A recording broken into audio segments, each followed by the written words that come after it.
What if Harry Potter's fate changed at just 6 years old? What if Severus Snape found him first, and claimed him as the last prince of an ancient house? A hidden manor, forbidden bloodlines, dark magic awakening early, before Hogwarts, before Dumbledore, before destiny chose its path. Like the video, subscribe for more dark Harry Potter what-if stories, and let's begin. Chapter 1. The rain in Surrey didn't fall, it bled. It was a cold, rhythmic drumming against the cookie-cutter pavement of Privet Drive, a place where the grass was manicured to a Suffolk 18 degree and the secrets were buried under layers of beige wallpaper and forced smiles. Severus Snape hated it. He hated the smell of detergent and repressed mediocrity that clung to the air like a physical film. He moved through the shadows not as a man, but as a smudge of ink against a world that had forgotten what real darkness looked like. His heavy black robes, charmed against the damp, didn't rustle. He was a predator in a neighborhood of prey, his mind a steel trap of bitterness and old, jagged wounds. He wasn't supposed to be here. Albus Dumbledore, with his twinkling eyes and his endless supply of cryptic horseshit, had insisted the boy was safe. Blood wards, Severus, the protection of a mother's sacrifice. Snape sneered as he turned the corner. He knew better. Safety was a lie told by people who hadn't seen the world burn. Then he saw him. Number 4 was a monument to suburban vanity, but the figure huddled under the skeletal remains of a dying hydrangea bush in the neighbor's yard didn't belong to the Dursleys' aesthetic. It was a small, shivering scrap of a human being. 6 years old, maybe. He was dressed in rags that would have been rejected by a Victorian W. Workhouse, a gray sweatshirt 3 sizes too big, stained with grease and what looked like dried blood, and trousers held up by a piece of literal twine. Severus stopped. His breath hitched, a rare fracture in his icy composure. For a second, he didn't see a child. He saw a ghost. The messy black hair was a trigger, a violent shove back to the hallways of Hogwarts where James Potter had made his life a living hell. But then the boy looked up. The world stopped spinning. Lily's eyes. They weren't just green. They were a verdant, screaming emerald, wide with a terror that no 6-year-old should be able to articulate. But it wasn't the fear that caught Snape's throat. It was the coldness behind it. This wasn't a child who was about to cry. This was a child who had already realized that crying didn't bring help, it only brought more pain. "Who are you?" the boy whispered. His voice was raspy, thin, and carried the tremor of a long-term fever. Snape didn't answer immediately. He used legilimency, not with the brutal force he used on Death Eaters, but with the surgical precision of a master. He slipped past the boy's fractured defenses and felt a wave of agony that nearly brought him to his knees. He saw the cupboard. He saw the spiders. He saw the meaty, purple-faced man swinging a belt. He felt the hunger, the gnawing, hollow ache of a stomach that hadn't seen a full meal in 48 hours. He saw the freak labels, the chores, the Harry hunting games played by a cousin who was being raised to be a monster. Severus felt something inside him snap. It wasn't pity. Pity was for the weak. This was a cold, incandescent rage, a primal recognition. He saw himself. He saw the boy from Spinner's End, the one with the dirty face and the brilliant mind, discarded by a world that didn't understand his worth. "I am the man who is going to take you away from this filth," Snape said, his voice a low, dangerous vibration. The boy squinted through cracked glasses held together by layers of yellowing Scotch tape. "Uncle Vernon says there's no such thing as magic. He says I'm just a freak." Snape stepped into the light of a flickering street lamp. His shadow stretched long and jagged across the driveway. "Your uncle is a pig masquerading as a man. And you." Snape knelt, his knees hitting the wet pavement, ignoring the ruin of his robes. He reached out, his long, pale fingers hovering inches from the boy's face. "You are not a freak. You are the scion of a bloodline that predates this entire pathetic country. You are a prince." "My name is Harry," the boy whispered. "No," Snape corrected, his eyes burning with a dark, terrifying intensity. "Harry Potter died in that cupboard. You are the ward of the House of Prince now. You are mine." The front door of number 4 creaked open. Vernon Dursley, a man who looked like he was made of ham and malice, stepped out onto the porch, his face reddening as he spotted the intruder. "Hey, you, get away from the boy. We don't want your lot here. We've worked hard to beat that nonsense out of him." Snape didn't turn around. He didn't have to. The air around him began to hum. The rain didn't just hit the ground anymore. It evaporated before it could touch his skin. The street lamp above them exploded in a shower of sparks. "Beat it out of him," Snape murmured. He stood up slowly, unfolding like a blade. He turned, his head just enough for Vernon to see the predatory glint in his black eyes. "Now see here," Vernon blustered, stepping down the stairs, his fists clenched. "I took him in. I fed him. Snape moved. It wasn't a walk, it was a blur of motion. Before Vernon could blink, Snape had him by the throat, pinning the massive man against the brick wall of the garage. The difference in size was comical, yet Vernon looked like a mouse in the claws of an owl. Snape's wand was out, the tip pressed hard into the soft flesh beneath Vernon's jaw. "You touched the blood of Lily Evans with your filthy, grasping hands," Snape hissed. The words dripping with a venom that felt like acid. "You treated a king like a slave. I should peel the skin from your bones and hang you from the rafters of this suburban hellhole." I have rights," Vernon choked out, his eyes bulging. "You have nothing," Snape spat. "You are a blemish on the face of the earth. If I ever see your face again, if I even hear a whisper of your name, I will return. And I will show you what a freak can truly do. I will turn your mind into a screaming void where you will spend eternity watching your own heart stop." Snape didn't wait for a reply. He cast a silent confundo, followed by a memory charm so sharp it would leave Vernon wandering the house for a week wondering why he felt a phantom pain in his throat. He let E-Man slump to the ground like a sack of damp laundry. Snape turned back to the boy. Harry was watching him, not with horror, but with a profound, terrifying awe. It was the look of a starving man watching someone start a fire. "Can you really do that?" Harry asked. "Make the world go away?" "I can do much more than that, child," Snape said, extending a hand. "But first, we must fix what they broke." He reached out and plucked the glasses from Harry's face. With a flick of his wand and a whispered, "Apisky," followed by a specialized ocular charm, the boy's vision cleared. Harry gasped, "Blin king at the world that was suddenly sharp, vibrant, and terrifyingly real." "Come," Snape commanded. He didn't take the boy to Hogwarts. He didn't take him to Dumbledore. He took him to a place that wasn't on any map, a crumbling Gothic manor hidden deep within the industrial fog of the north, protected by wards that hummed with the resonance of 1,000 years of dark, aristocratic spite. Prince Manor. As they stepped through the heavy oak doors, the house itself seemed to groan in recognition.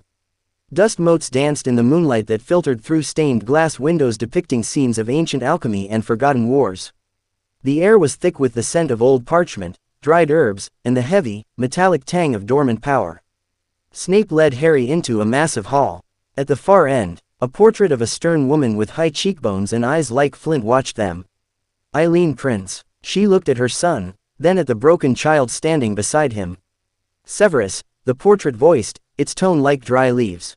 "You bring a Potter into this house. The blood of the marauder."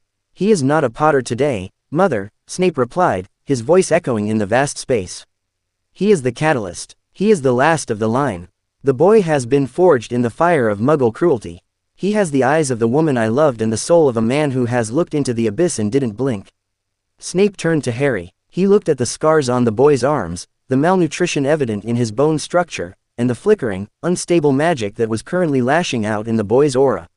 "Listen to me, Harry," Snape said, his voice dropping to a low, intense register. "The world thinks you are a hero. They think you are a savior, because of a scar you didn't ask for. They want you to be a golden boy. They want you to be a lamb they can lead to the slaughter when the Dark Lord returns. And he will return." Harry stared up at him. "The Dark Lord, the man who killed your mother," Snape said, the words cutting like a knife. "He is a shadow now, but shadows grow. Dumbledore wants to raise you as a martyr. He wants you to be good. He wants you to be kind. But kindness is a luxury you cannot afford. To survive what is coming, you must be more than a hero. You must be a predator. You must be a prince." Snape walked to a stone pedestal in the center of the room. On it sat a heavy, silver bowl filled with a shimmering, viscous liquid.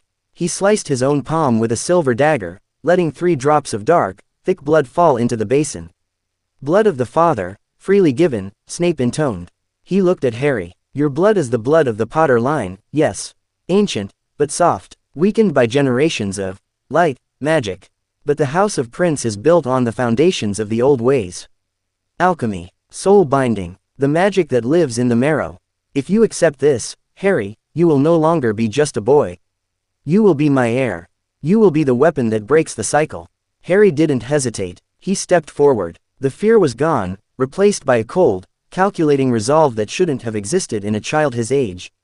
He understood the trade. He understood that Snape wasn't offering love, he was offering power. And for a boy who had been powerless his entire life, power was better than air. "Do it," Harry said. Snape took the boy's small, shaking hand and made a tiny incision on his thumb.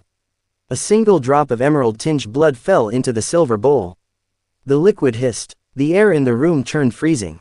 The shadows in the corners of the hall began to crawl toward them, twisting into the shapes of hooded figures and monstrous hounds. "With this, I claim you," Snape roared, his voice filled with a magic that shook the very foundations of the manor.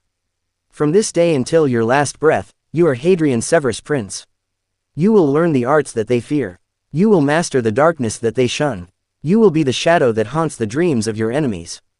The liquid in the bowl erupted in a pillar of black fire. It slammed into Harry's chest, throwing him back against the stone floor. The boy screamed, a raw, agonized sound. That echoed through the empty halls, as his very DNA was rewritten. The lightning bolt scar on his forehead flared a violent, sickly purple, fighting against the new magic, but the prince's blood was relentless. It surged through his veins like liquid lead, cold and heavy. Snape watched, his face a mask of iron, though his hands were clenched so tight they bled. He didn't move to help. This was the first lesson. Survival is a solitary act. After what felt like an eternity, the fire subsided. Harry lay on the floor, gasping, his skin pale as marble. But when he opened his eyes, they were different. The emerald was still there, but it was bordered by a ring of deepest obsidian. The air around him felt heavy, pressurized. Snape stepped over to him and looked down. "Stand up, Hadrian." The boy struggled, his muscles twitching. But he forced himself up. He stood tall, his chin high, his gaze meeting Snape's without flinching. The transformation wasn't just physical. The brokenness was still there, but it had been galvanized. He was no longer a victim. He was a masterpiece in progress. "Good," Snape murmured. He reached into his robes and pulled out a small, ornate ring made of black gold, set with a single, raw emerald. He slid it onto the boy's finger. It resized instantly, biting into the skin. "Today, the wizarding world believes its chosen one is safe with muggles," Snape said, a dark, triumphant smile finally touching his lips. "Let them believe it. Let Dumbledore play his games with his lemon drops and his prophecies. By the time they realize their mistake, it will be too late. You will not be the boy who lived, Hadrian. You will be the man who conquered." The wind outside howled, tearing at the shutters of the manor, but inside, there was only a terrifying, expectant silence. Snape turned his back on the world he knew and looked at the child he had stolen from destiny. "The training begins at dawn," Snape said, his voice cold and final. "In this house, we do not sleep. We prepare. We are the House of Prince, and we do not bow to anyone, not to dark lords, and certainly not to old men who think they can play God." Hadrian looked at his hands, feeling the cold fire of the prince magic humming in his bones. He looked at the portrait of the woman who was now his ancestor. He looked at the man who had pulled him from the gutter. "I'm ready," the boy whispered. And for the first time in his life, he wasn't lying. End of Chapter 1. Chapter 2. The sun never truly rose over Prince Manor, it merely conceded to a gray, suffocating light that filtered the perma-fog of the Cumbrian moors. In the heart of the estate lay the gray room, a chamber stripped of all comfort, its floors etched with silver runes that glowed with a faint, predatory blue. This was the crucible. Hadrian, now 8 years old, stood in the center of the runes. He was no longer the scrawny child from the hydrangea bush. His frame was lean, corded with the kind of wiry muscle that came from a diet of high-protein game and the physical toll of channeling raw magic through a prepubescent nervous system. His hair was slicked back, revealing the lightning bolt scar, WH. It had turned from a jagged red mark into a pale, silvery brand that seemed to pulse in time with his heartbeat. Severus Snape stood 10 paces away, his silhouette blending into the stone walls. "Again," he commanded. His voice was a whip crack in the silence. Hadrian raised a hand, no wand, just raw intent. The air in the room grew heavy, the scent of ozone and burnt sugar filling the space. He focused on a heavy iron training dummy at the far end of the hall. He didn't think of sparks or light, he thought of the crushing weight of the ocean, the way it felt to be under the Dursleys, floorboards, the cold, dark emptiness of his own rage. A bolt of obsidian black energy erupted from his palm. It wasn't a spell found in any textbook. It was a manifestation of the prince's blood, a corrosive, entropic force. The iron dummy didn't just fly back, it buckled, the metal liquefying and turning to ash where the spell struck. Hadrian collapsed to one knee, his lungs burning. Sweat poured down his face, stinging his eyes. I felt at that time, he wheezed. It felt like my blood was boiling. Snape didn't offer a hand. He didn't offer a word of praise. He walked over and looked at the pile of slag that used to be iron. You felt the friction of your soul fighting your body, Hadrian. Your magic is a flood, your physical form is a crumbling levee. If you do not master the internal containment, you will spontaneously combust before you reach your 11th birthday. Is that your ambition? To be a very expensive firework? Hadrian looked up, his obsidian-ringed eyes flashing. I want to be able to kill him. The one you said is coming. Snape leaned down, his face inches from the boy's. Voldemort is not a man you kill with a lucky shot, child.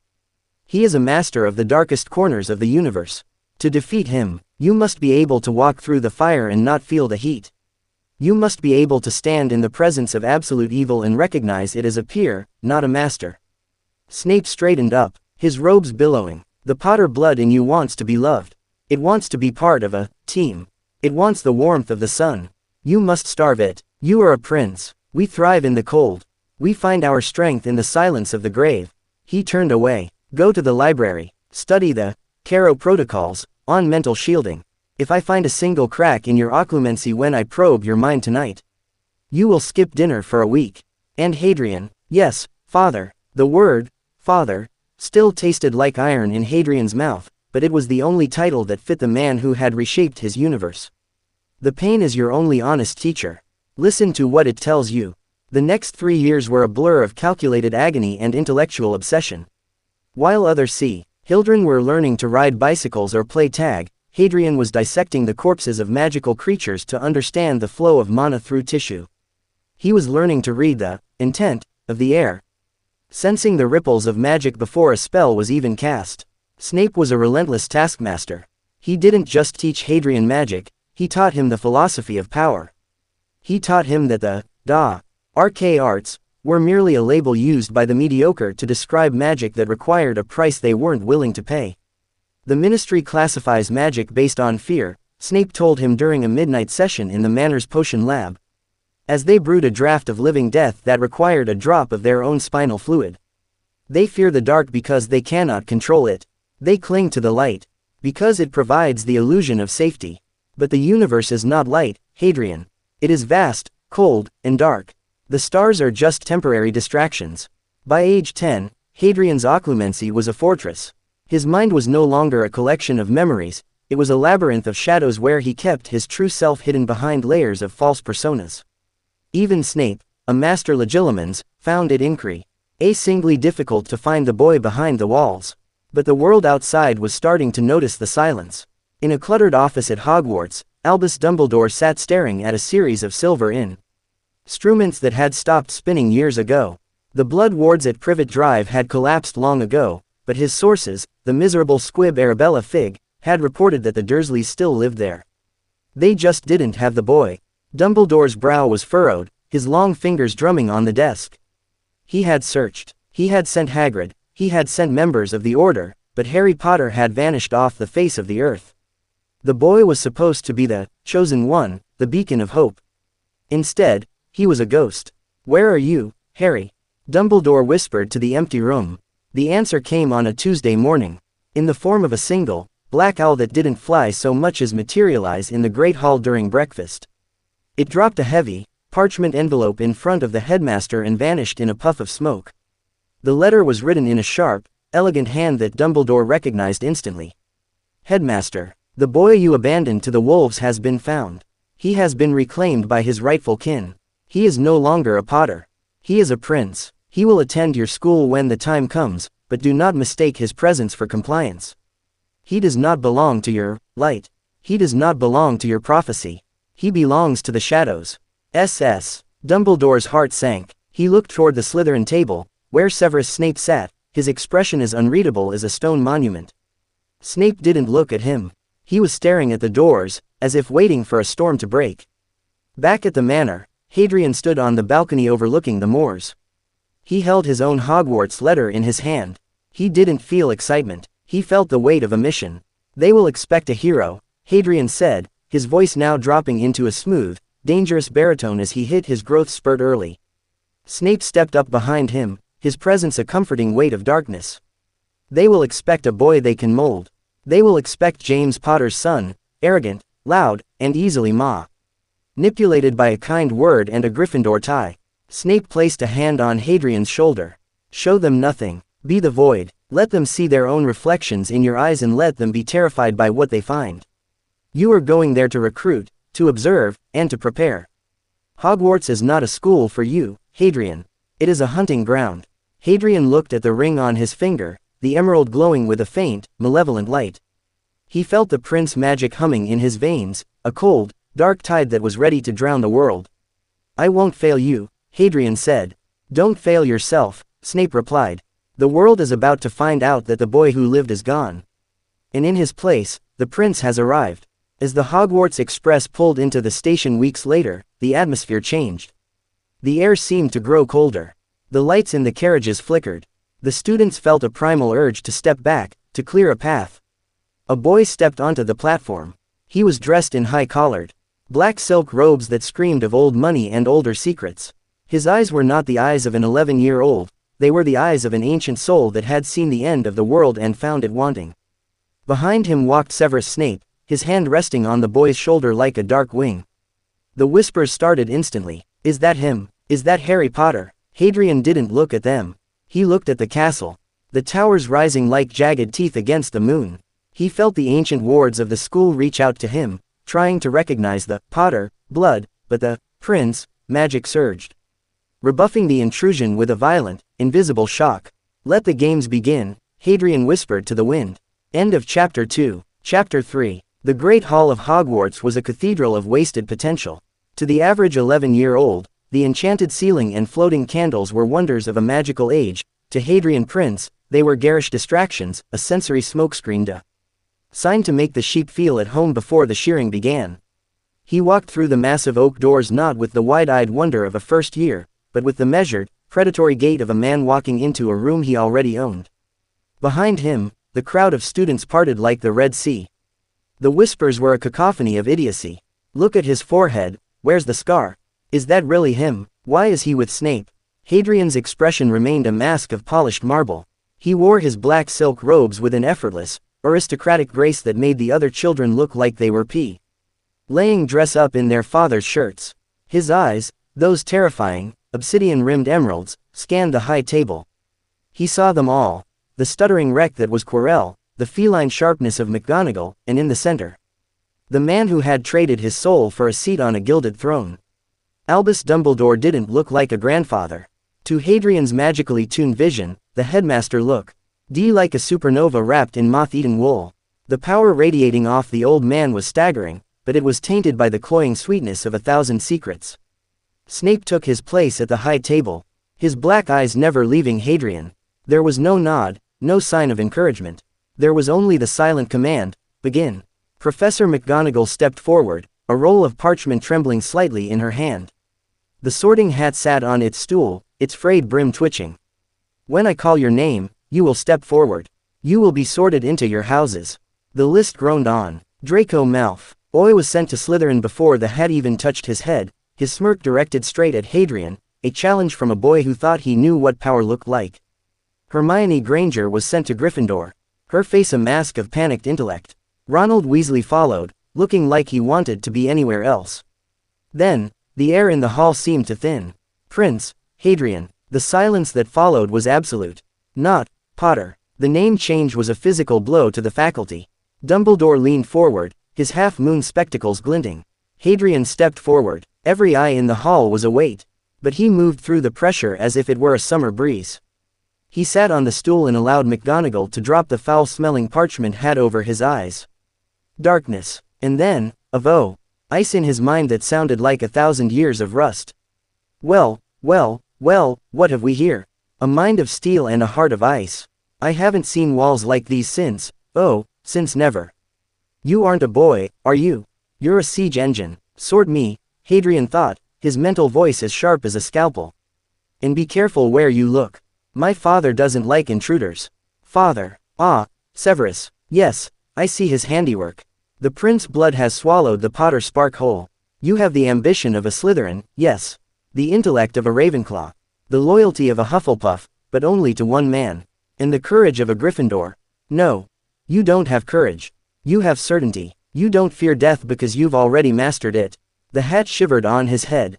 You want to be in Slytherin to be near your mentor. You want to consolidate the dark families. But you know that Dumbledore will watch you every second you're in green. You want the shadows, but you need the high ground. I need the house that will stay out of my way, Hadrian replied. Then there is only one choice for a king in exile. Let the lions roar, for they will never see the viper in their midst. The hat opened its brim and screamed for the entire hall to hear. Gryffindor. The silence that followed was so heavy it felt like a physical weight. The Gryffindor table didn't cheer. They stared in horror. The boy who lived, or whatever this dark, silent version was, had been sent to the House of the Brave, but he looked like he had come to colonize it, not join it. Hadrian stood up, his face devoid of emotion. He didn't look at the Gryffindors. He looked directly at Dumbledore. The headmaster looked as if he had just seen a ghost walk through a wall. This wasn't the plan. The boy was supposed to be a Gryffindor because of his shining heart, not because a sentient hat was terrified of him. Hadrian walked to the end of the Gryffindor table, sitting as far away from the other students as possible. He didn't eat. He didn't speak. He simply sat, a black hole in a sea of red and gold. What are you playing at, Severus? Dumbledore whispered at the high table, his voice barely audible over the hum of the hall. Snape took a slow sip of wine, his eyes fixed on Hadrian. I play nothing, Albus. The hat made its choice. Perhaps the boy has more courage than even you can handle. The feast ended in an atmosphere of stifled tension. As the students began to file out, a hand caught Hadrian's shoulder. It was Ronald Weasley, looking both terrified and desperate to prove something. Hey, Potter, I mean, Prince. Why'd you change your name? My dad said your dad was a hero, but you look like you're about to curse someone. Hadrian stopped. He didn't turn around immediately. He wed the cold to radiate from him until Weasley took an instinctive step back. Then, Hadrian turned, his eyes locking onto the red-haired boy. My father was a man who died because he trusted the wrong people, Hadrian said. His voice a low, lethal melody. I do not share his weaknesses. As for my name, I suggest you speak it with the respect it earned before your family existed, or I will teach you the meaning of the word, silence. Weasley turned pale, his mouth working but no sound coming out. Hermione Granger stepped forward, her brow furrowed. That's a threat. You can't talk to people like that, it's against the rules. Hadrian looked at her, and for a moment, Hermione felt as if she were standing on the edge of a great, dark abyss. Rules are for those who lack the imagination to lead, Miss Granger. I suggest you return to your books. They are the only things in this school that won't lie to you. He turned and walked toward the Gryffindor common room, leaving a trail of chilled air in his wake. Later that night, the red and gold dormitories felt like a prison. Hadrian didn't sleep. He sat on his bed, the curtains drawn and sealed with a heavy-duty silencing charm and an entropic ward that would rot the hand of anyone who touched them. He pulled a small, black mirror from his robes. The surface shivered, and Snape's face appeared. The sorting was unexpected, Snape said, his voice flat. The hat recognized the necessity of the high ground, Hadrian replied. Dumbledore expects a Slytherin villain. He doesn't know how to fight a Gryffindor who doesn't believe in his light. He will try to isolate you. He will try to use the Weasley boy and the Granger girl to pull you back to the light. Do not let them touch you, Hadrian. Their mediocrity is contagious. They are gnats, father. I am more concerned with the man in the turban. He smells of rotten unicorn blood. Snape's eyes narrowed. I am watching Quirrell. Stay away from him. Your blood is a beacon to the thing that hitches a ride on his soul. Focus on your studies. Master the fundamentals. If you are to be a Gryffindor, be the kind of lion that eats the rest of the pride. Understood. Hadrian tucked the mirror away. He stood up and walked to the window, looking out over the forbidden forest. He could feel the pulse of the castle, the ancient, stone heartbeat of Hogwarts. It was trying to talk to him, trying to tell him that he was the prince of the house, the heir of a legacy older than the four founders. You want a hero, Albus? Hadrian whispered to the darkness. I'll give you a legend. But you won't like how it ends. He reached out and touched the stone wall. A faint, black frost spread from his fingertips, cracking the mortar. The castle didn't pull away. It shivered in delight. End of Chapter 3. Chapter 4. The dungeons of Hogwarts were a homecoming. While the rest of the first years shivered in the damp, subterranean chill, Hadrian felt the heavy pressure of the earth as a comforting embrace. This was the natural habitat of the House of Prince, a world of shadow, sulfur, and the silent, transformative power of the cauldron. Potions class was not a lesson, it was a theater of war. Severus Snape moved through the room like a giant bat, his presence snuffing out the flickering torchlight. He didn't speak, he loomed. When he finally reached the front of the room, he didn't check a register. He simply looked at the class, his eyes stopping on Hadrian for a fraction of a second, a silent acknowledgement of the wolf in the fold. There will be no foolish wand-waving or silly incantations in this class, Snape began, his voice a silk-wrapped blade. I do not expect many of you to appreciate the subtle science and exact art of potion-making. However, for those few, select sparks. His gaze drifted to the Gryffindors. Ronald Weasley was busy trying to unstick a piece of dried dragon dung from his shoe. Hermione Granger was vibrating with the need to prove her worth. Prince, Snape said suddenly, the name echoing like a gunshot. Hadrian didn't look up from his workstation. He was already preparing his ingredients with a clinical, terrifying efficiency. Yes, Professor, where would you look if I told you to find me a bezoar? In the stomach of a goat, sir, Hadrian replied, his voice level and cold. Though for the purposes of neutralizing a great neurotoxin, a concentrated extract of mandrake root and powdered bicorn horn would be more effective. Snape's lip curled in a ghost of a sneer, not of derision, but of dark pride. Correct, and the difference between monkshood and wolfsbane. They are the same plant, which also goes by the name of aconite, Hadrian said, finally looking up. Though in the 14th century, the Prince family discovered that if harvested during a lunar eclipse, the toxicity is tripled. A useful fact for those interested in permanent solutions. The room went ice cold. Hermione Granger's hand, which had been halfway up, slowly lowered. She looked at Hadrian with a mixture of awe and genuine fear. This wasn't pre-reading. This was ancestral knowledge being wielded like a weapon. 5 points to Gryffindor, Snape said, the words sounding like he was swallowing broken glass. For a display of competence that is, frankly, wasted on the rest of you. The rest of the lesson was a masterclass in intimidation. While Snape tore through the Gryffindors, Hadrian worked in a vacuum of silence. His potion was not merely perfect, it was luminous, a deep, pulsing indigo that seemed to hum within the vial. When the bell rang, he left without a word, ignoring the desperate, searching looks from his housemates. Halloween arrived with a heavy, sickly sweet scent of rotting pumpkin and ancient magic. The great hall was a riot of color, but Hadrian sat in his usual spot, his eyes fixed on the high table. Quirrell was missing. The man who smelled of death had finally made his move. The doors burst open. Quirrell came sprinting in, his turban askew, screaming about a troll in the dungeons. The panic was instantaneous. Dumbledore rose, his voice booming like thunder to restore order, commanding the prefects to lead the students to their dormitories. Hadrian didn't follow. He felt the shift in the castle's wards. The troll wasn't in the dungeon anymore. It was moving up, drawn by the scent of a specific, unfiltered fear. He felt a tug in his mind, a resonance from the Prince magic. Hermione Granger. She was in the girls' bathroom on the second floor, her mind a chaotic storm of rejection and misery. She was the weakest link in Dumbledore's potential chain, and the darkness was heading straight for her. Where are you going? Weasley hissed, grabbing Hadrian's arm as the crowd surged toward the stairs. Hadrian looked at the hand on his silk sleeve. Slowly, he looked up at Ron. If you value that limb, Weasley, you will remove it. Now. Ron recoiled as if burned. Hadrian turned and vanished into the shadows of a side corridor. He didn't run. He walked with the terrifying calm of a man who knew the ending of the story. He reached the bathroom just as the 12-foot mountain of gray flesh swung its club, shattering the wooden stalls. Hermione was curled on the floor, screaming, a high, thin sound that only served to irritate the beast. Hadrian stepped into the room. The stench was unbearable, a mix of old sweat and raw, rotting meat. He didn't pull his wand. Instead, he tapped the ring on his finger. Is this the extent of your fear, Miss Granger? Hadrian's voice cut through the troll's roar like a violin in a thunderstorm. The troll turned, its tiny, clouded eyes settling on the small figure in black. It raised its club, let out a guttural growl, and charged. Hadrian didn't flinch. He reached out with his left hand, his fingers splaying.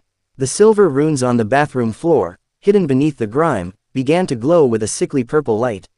He wasn't casting a spell. He was commanding the ambient magic of the castle. Sanguis ad glaciam, Hadrian whispered. Blood to ice. It was a prince family executioner's curse. The troll froze mid-stride. A horrific cracking sound filled the room as the moisture in the beast's very blood turned to jagged crystals of ice. The troll didn't scream, it couldn't. Its lungs had been shredded from the inside out. It stood there, a gargantuan statue of agony, before shattering into 1,000 crimson-stained shards of ice. Silence returned to the room, broken only by the sound of drippy water and Hermione's ragged breathing. Hadrian looked at the girl. She was staring at the pile of red slush that used to be a living creature. Her eyes were wide, her soul fractured by the casual brutality she had just witnessed. You killed it, she whispered. It was an obstacle, Hadrian said, stepping over a fragment of the troll's skull. The world is full of them, Miss Granger. You can either be the one who breaks them, or the one who is broken. Today, you were nearly the latter. Do not let it happen again. Before she could respond, the sound of running footsteps echoed in the hall. Snape, McGonagall, and Dumbledore burst into the room. The sight that met them was a nightmare.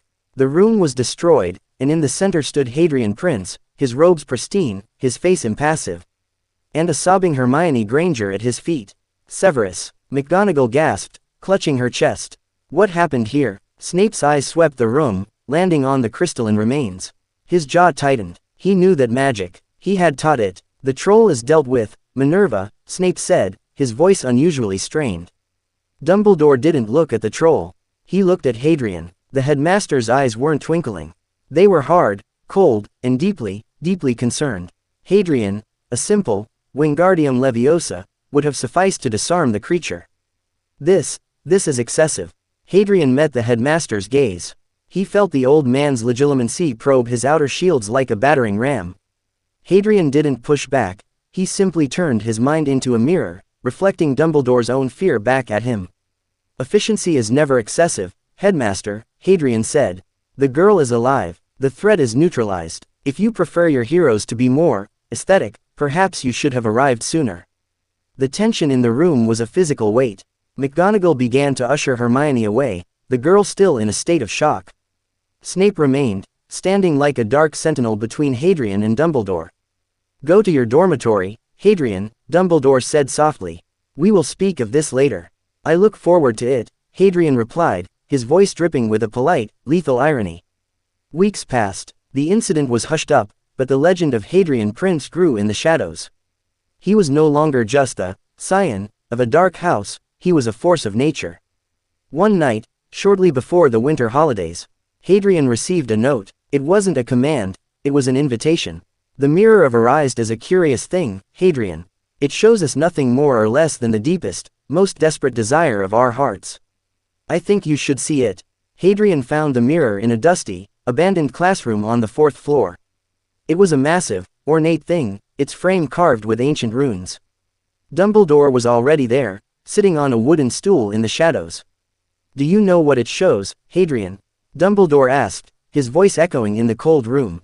It shows a lie, Hadrian said, standing before the glass. He looked into the mirror. He expected to see his mother. He expected to see Lily Evans reaching out for him, her green eyes full of the love he had been denied. That was what Dumbledore wanted. He wanted Hadrian to see his lost family, so he could use that grief to tether the boy to the light. But that wasn't what Hadrian saw. In the mirror, Hadrian stood atop a mountain of white ash.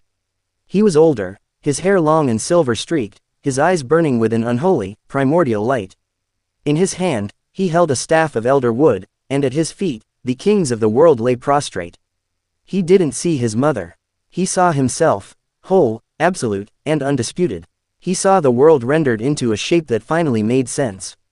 What do you see? Dumbledore asked, stepping closer. Do you see your parents, standing beside you? Do you see the family that was taken? Hadrian turned to the headmaster. He didn't blink. He didn't let a single tear fall. I see the truth, Albus, Hadrian said. His voice a low, terrifying growl. I see a world where men like you are no longer allowed to play with the lives of children. I see a world where the house of Prince is the sun. And everything else is just a shadow. Dumbledore's face paled. Hadrian, that is not the heart of a child. I haven't been a child since the day you left me on that doorstep, Hadrian said. Stepping out of the mirror's light. You want me to be your martyr. You want me to see my lost life and weep. But I don't want the life you plan for me. I want the one I'm going to take. Hadrian walked toward the door, but stopped at the threshold. One more thing, Headmaster. The mirror doesn't show me my mother because she's not lost. She's in my blood. Every time I kill, every time I master a new power, she is there. I am her vengeance, and I am your reckoning. Hadrian vanished into the darkness of the corridor. Dumbledore stood alone in the room, looking into the mirror. He didn't see his sister. He didn't see his family. He saw a great, black bird circling a dying world. And for the first time in a century, Albus Dumbledore was truly afraid. End of Chapter 4. Chapter 5. The winter solstice at Hogwarts was not a time of celebration for the House of Prince, it was a time of alignment. As the sun reached its lowest point, the ancient ley lines beneath the castle throbbed with a cold, rhythmic pulse that only those with the blood of the old ways could feel. Hadrian sat in the center of the forbidden forest, miles past the safe boundaries set by the groundskeeper. The snow didn't dare settle on him. The sheer heat of his lashing magical core created a dry, scorched circle of earth amidst the blizzard. He was meditating on the Prince Parado X, the alchemical theory that to truly command the light, one must first become the darkness. His eyes were closed, his mind reaching deep into the roots of the forest. He could feel the centaurs watching him from the trees. Their hooves silent, their bows unstrung. They didn't see a boy. They saw a celestial anomaly, a star that had fallen and refused to go out. The stars are silent tonight, little prince. A voice rumbled from the shadows. Hadrian didn't open his eyes. The stars have always been silent, Bane. It is only men who are loud enough to think they hear them. The massive centaur stepped into the clearing. His coat the color of dried blood. The great eye is turning toward the castle. The one who was broken is being mended by a shadow. You carry his mark, yet you smell of a different fire. Hadrian finally looked up. His obsidian-ringed eyes seemed to draw in the moonlight. The mark is a leech. I am the host. Eventually, the host must decide if the parasite is a burden or a tool.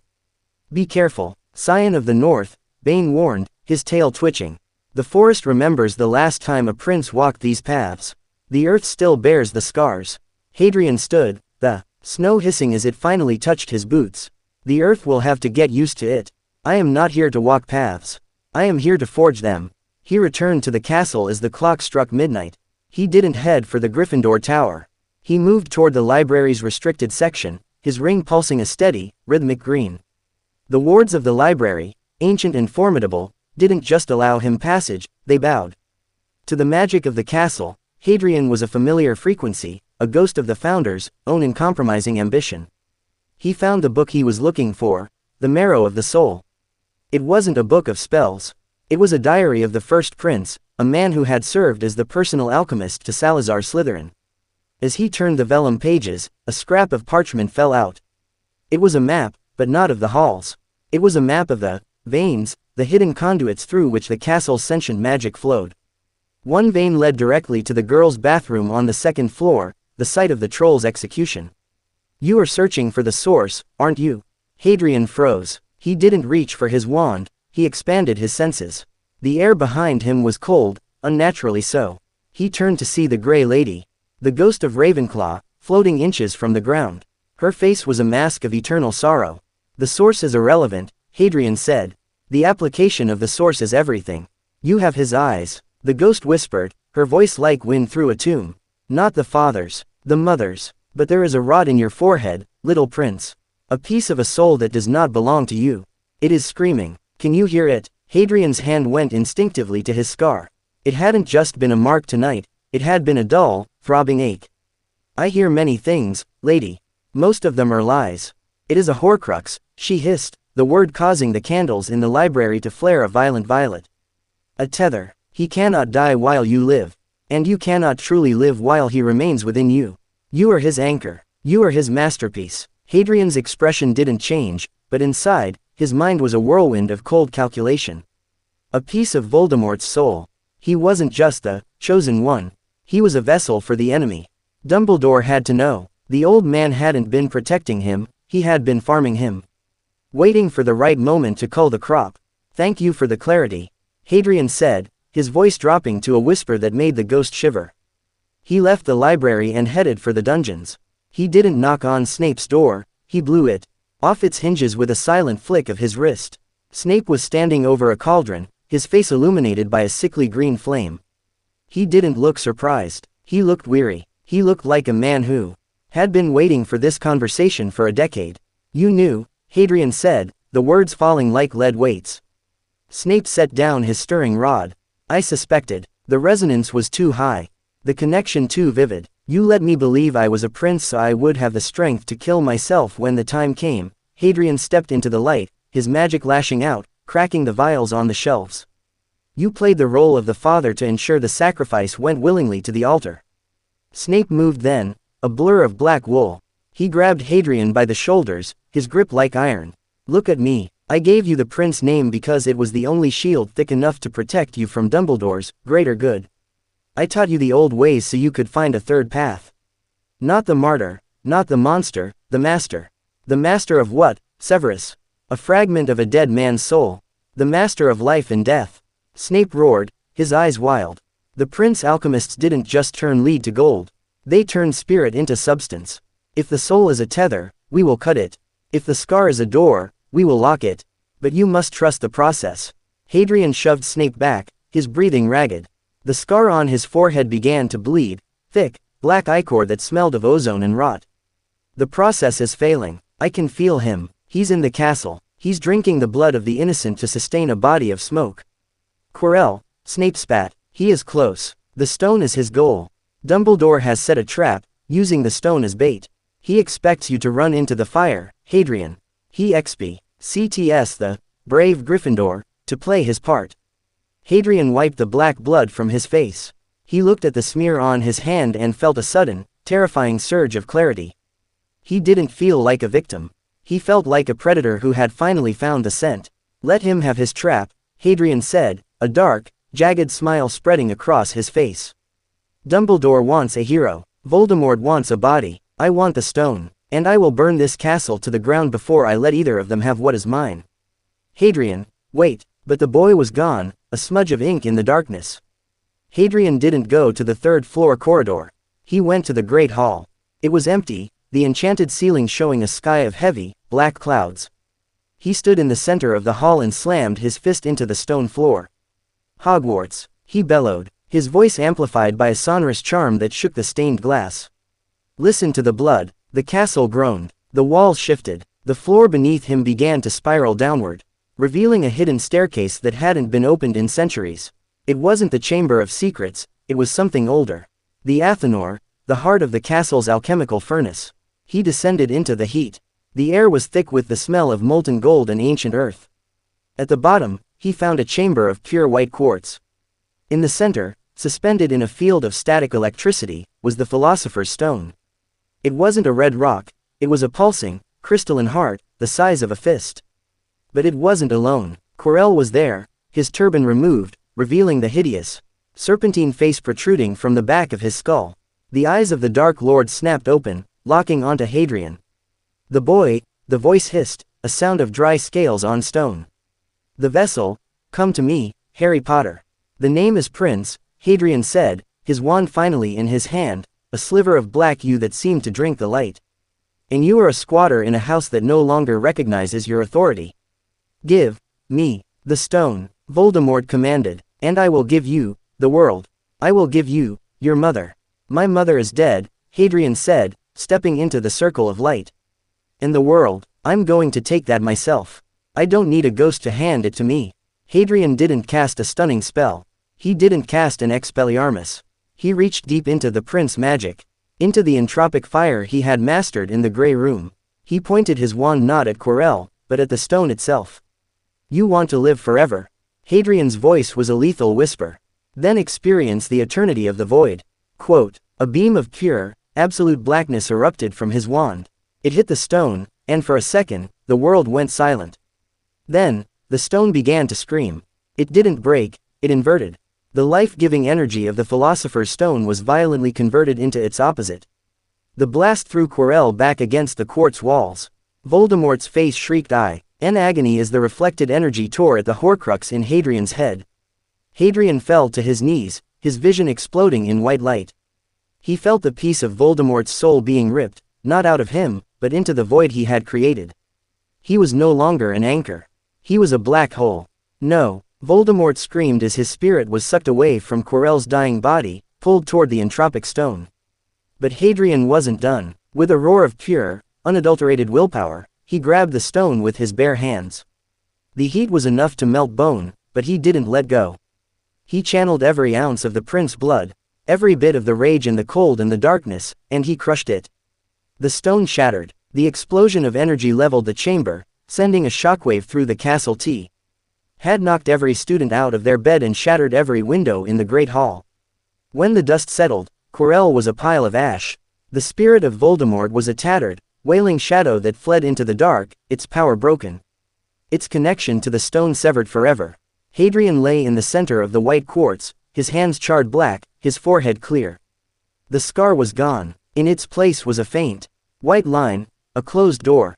He looked up to see Dumbledore and Snape standing at the edge of the crater. Dumbledore looked like he had aged 1,000 years in a single second. Snape looked like a man who had just watched a god be born. Hadrian stood up, his legs shaking, but his eyes brighter than they had ever been. He looked at Dumbledore, and for the first time, the headmaster turned his eyes away.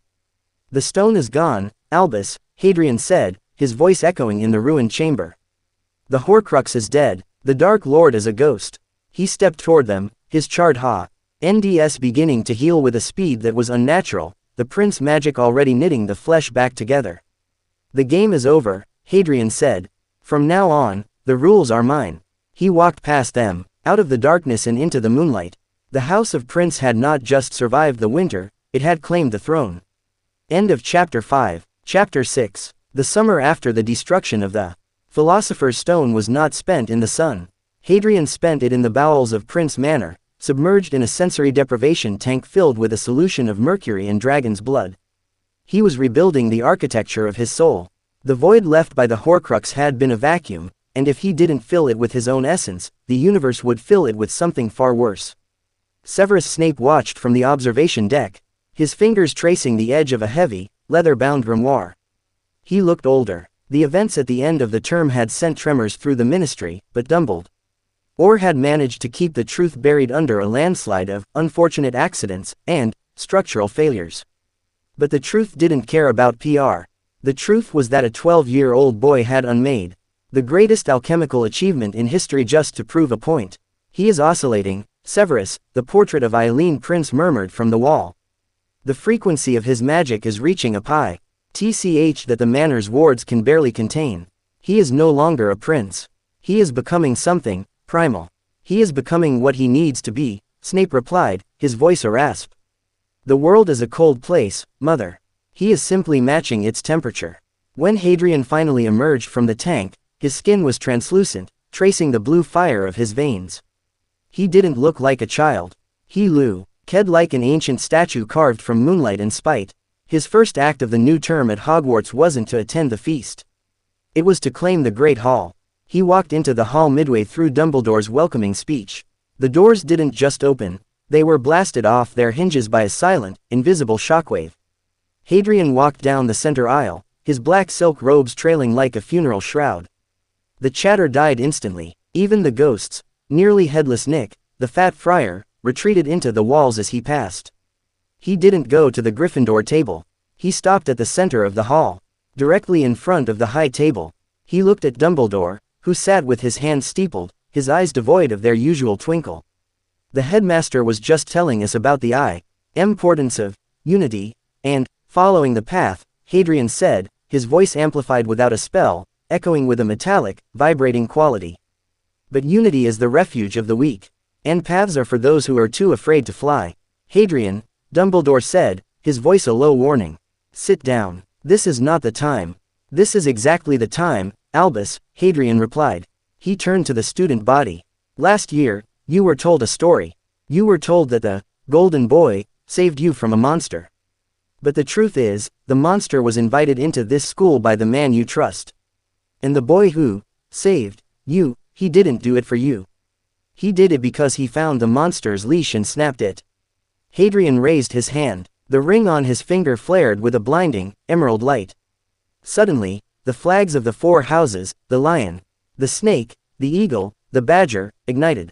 They burned with a silent, black flame until only the ashes remained. In their place, 4 identical banners unfurled. A silver crown atop a field of deepest obsidian. The House of Prince. Hogwarts is no longer a playground for old men and their prophecies, Hadrian declared.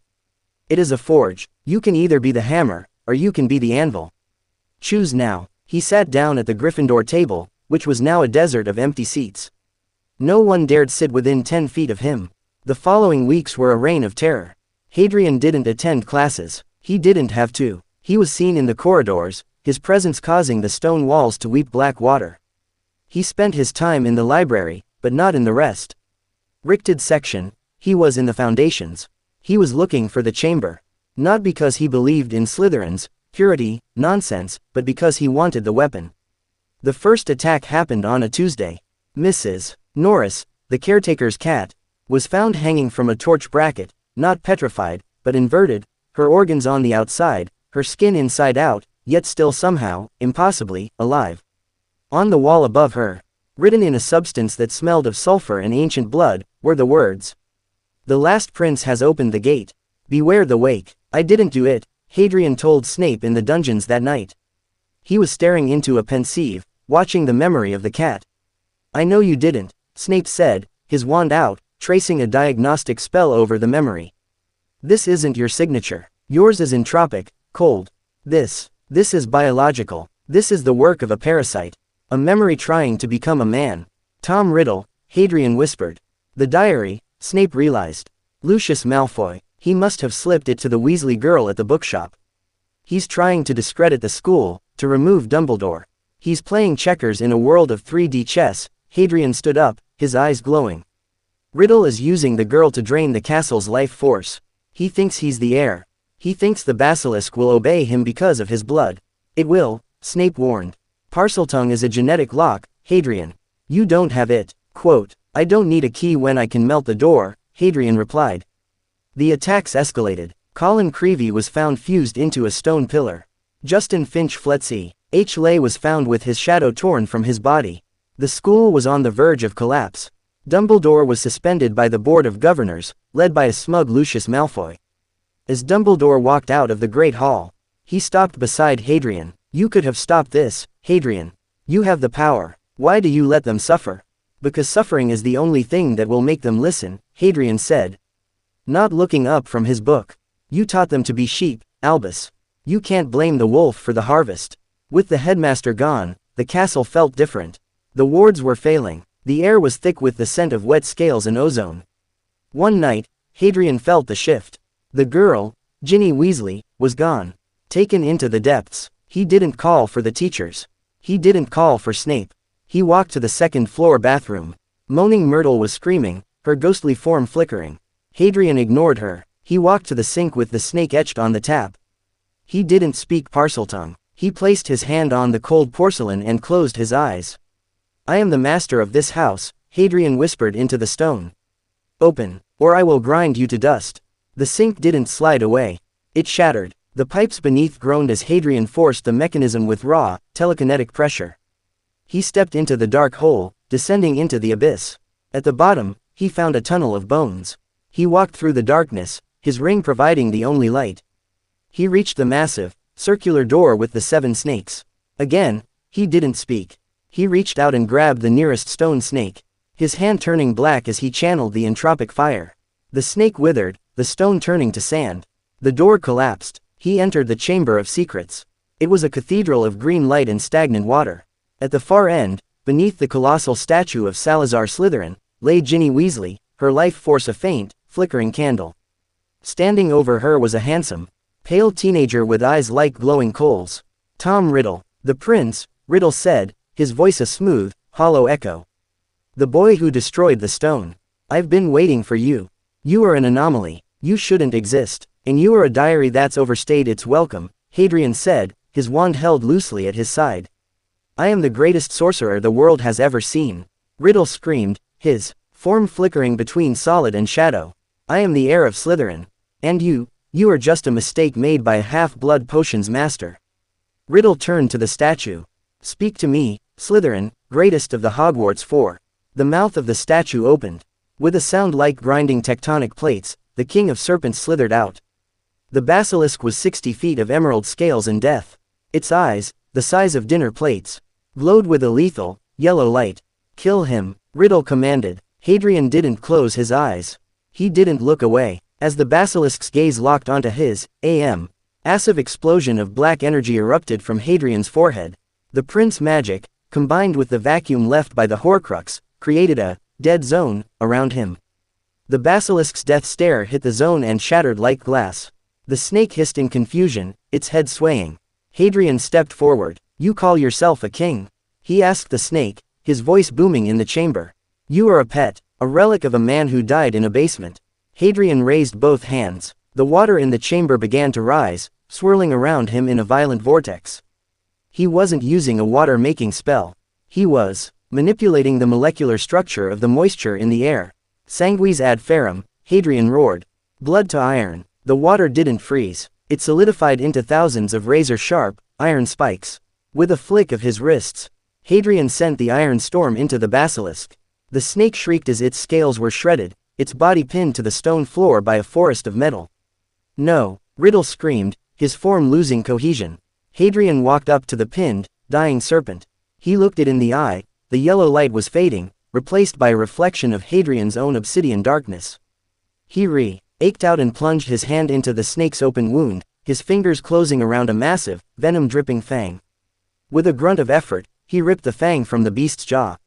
He turned to Riddle. The diary was lying on the floor near the girl.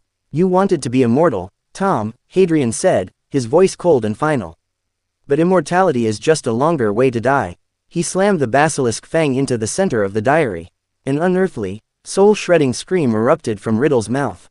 Ink began to spray from the book like blood. The shadow of the Dark Lord's past self twisted and buckled before exploding into a cloud of black smoke that dissipated into the damp air.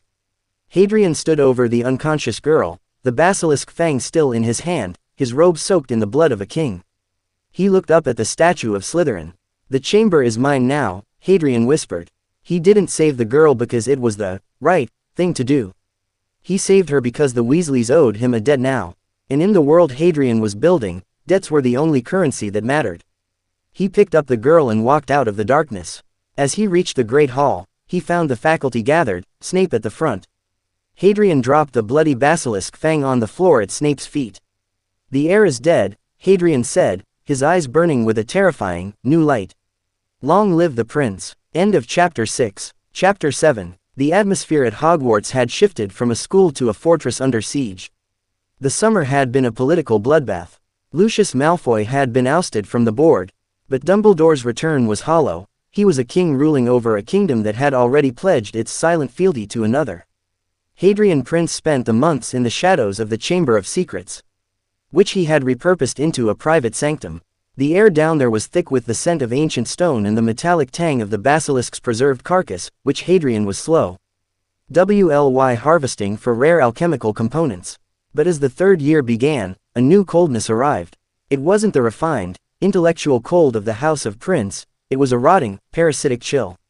The Dementors of Azkaban. They stood at the gates, towering cloaked nightmares that drank hope and exhaled despair. To the Ministry, they were guards. To Dumbledore, they were a necessary evil. To Hadrian, they were an insult, vultures circling a battlefield that hadn't finished bleeding. The train ride to Hogwarts was the first encounter. The lights flickered and died as the Hogwarts Express screeched to a halt on a lonely bridge. Frost crawled up the windows, turning the glass into a web of white death. In Hadrian's carriage sat Neville Longbottom, a boy whose soul was a bruised thing, and Hermione Granger, who now watched Hadrian with a wary, obsessive intensity. The door slid open with a rusted groan. A Dementor glided in, its rattling breath sounding like a man drowning in his own phlegm. It sensed the grief in the room, Neville's forgotten parents, Hermione's crushing loneliness. But then it turned toward Hadrian. Hadrian didn't reach for his wand. He didn't think of a happy memory. Happy memories were brittle things, easily shattered. He reached for the void. He stood up, his obsidian-ringed eyes locking onto the empty hood of the creature. "You are hungry," Hadrian said, his voice a low, vibrating hum that seemed to push back the frost. "But there is nothing here for you but the end." The Dementor recoiled. It didn't see a victim, it saw a predator that tasted of the same abyss it called home. Hadrian stepped forward, his hand glowing with a pale, entropic light. He touched the creature's tattered cloak. "Depart," Hadrian commanded, "before I show you what it feels like to be truly empty." The Dementor let out a sound like a dying wind and fled, vanishing into the corridor. The temperature in the carriage began to rise, but the silence remained. "How did you do that?" Hermione whispered, her face pale. "You didn't use the Patronus charm. I read about it, it's the only way." "The Patronus is a shield made of glass," Hadrian said, sitting back down and opening a heavy, black-bound book. "It relies on the hope that the world will be kind. I prefer to remind the darkness that I am the one who owns the night." The arrival at the castle was muted. The great hall was filled with the usual suspects, but there was a new face at the high table.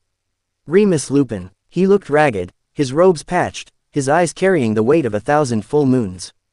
Beside him, Snape sat like a gargoyle, his lip curled in a permanent sneer of loathing. "Sirius Black has escaped," Dumbledore announced, his voice echoing through a hall that no longer felt safe.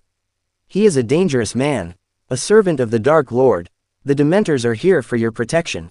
Hadrian leaned back, his eyes narrowing. He felt the resonance of the name. Black, the most ancient and noble house of Black. Another bloodline of the old ways, twisted and broken by the madness of the war. Later that night, Hadrian stood on the astronomy tower, the wind whipping his black silk robes. Snape appeared from the shadows, his presence a familiar weight. "Lupin is here," Snape spat. "Dumbledore's latest charity case, a werewolf in a den of lambs." "He smells of the Potter years," Hadrian said. "He smells of James. He was the shadow of your biological father," Snape said, stepping up to the battlements. "And Black was the heart. They were a pack of arrogant fools. And now the T has come back to finish what the Dark Lord started." "Or so the story goes," Hadrian replied. "But stories are written by the survivors, Severus. I want to hear the story from the man who was silenced." The hunt for Sirius Black became a backdrop to Hadrian's true work. He wasn't interested in the convict. He was interested in the map. He had felt it, a pulse of magic moving through the castle, a grid of names and footsteps. The Marauder's map. It had been confiscated from the Weasley twins by a series of events that Hadrian had carefully orchestrated from the shadows. He held the percham, and in the Slytherin common room, he had long since stopped pretending to live in Gryffindor. He tapped it with his ring. "Reveal your secrets to a prince," he commanded. The map didn't just reveal itself, it bled onto the page. The names appeared in ink that looked like old blood. He saw Dumbledore in his office, pacing. He saw Snape in the dungeons. And then he saw it. Peter Pettigrew. Me was moving through the Gryffindor dormitory. Beside Ronald Weasley. Hadrian's eyes flared. Pettigrew was dead. He was the hero who had been blown to bits by Black. Unless the hero was a rat. "Checkmate," Hadrian whispered. The climax came on a night of a silver moon. Hadrian tracked the map to the Whomping Willow. He didn't fight the tree, he spoke to its roots, his prince magic commanding the wood to still. He descended into the shrieking shack, the air thick with dust and the smell of ancient fear. Inside, he found a scene of chaos. A dog that was a man, Sirius Black, gaunt, hollow-eyed, and screaming for blood. Remus Lupin, his wand trembling, and the three heroes, Ron, Hermione, and a confused, terrified Harry Potter. "No," Hadrian corrected himself. "They were just children. I'll kill him," Black roared, his voice a jagged saw. "I'll kill the rat who betrayed Lily." "Sirius, wait," Lupin shouted. Hadrian stepped out of the shadows. His presence immediately sucked the oxygen out of the room. He didn't pull a wand. He simply looked at Black. "You speak of Lily Evans," Hadrian said, his voice a cold, lethal caress. "You speak of the woman whose blood I carry. Tell me, Convict, why should I let you live long enough to say her name again?" Black froze, his eyes locking onto Hadrian. "Lily, you have her eyes. But the face, you look like a prince." "Severus's brat, I am the scion of a house you are not worthy to name," Hadrian said. He turned his gaze to the shivering rat in Ron Weasley's hands. And you, Peter, the man who lived as a pet. Transform, now, or I will flay the skin from your fur while you still breathe. The rat squealed, but Hadrian's magic was a physical weight. He forced the transformation. The rat expanded, twisting into a balding, watery-eyed man who smelled of sweat and betrayal. The truth exploded in the room like a bomb. The betrayal, the switch, the 12 years of silence. Snape burst in then, his face a mask of homicidal rage. His wand pointed directly at Black's heart. Finally, Snape hissed, "The end of the Marauders." "Not yet, Severus," Hadrian said, stepping between Snape and Black. "Step aside, Hadrian," Snape roared. "This man is the reason she is dead." "No," Hadrian said, his eyes glowing with an unholy light. "The rat is the reason. Black is just a ghost. And ghosts are useful." Hadrian turned to Sirius Black. He saw the broken man. The wasted years, the potential for a weapon of pure, unadulterated vengeance. "Sirius Black," Hadrian said, "the world thinks you are a murderer. Dumbledore thinks you are a tragedy. I think you are an opportunity." The Dementors arrived then, hundreds of them, descending on the shack like a black tide. The air turned to ice. Ron and Hermione collapsed. Lupin, struggling with the moon, began to shift. Snape prepared to cast a Patronus, but Hadrian stopped him. "Watch, Father," Hadrian said. Hadrian stepped out into the night, the Dementors circling above him. He raised his charred hands toward the sky. He didn't think of a memory. He thought of the moment he crushed the Philosopher's Stone. He thought of the moment he claimed his own soul. Expecto. Voidum. It wasn't a silver stag.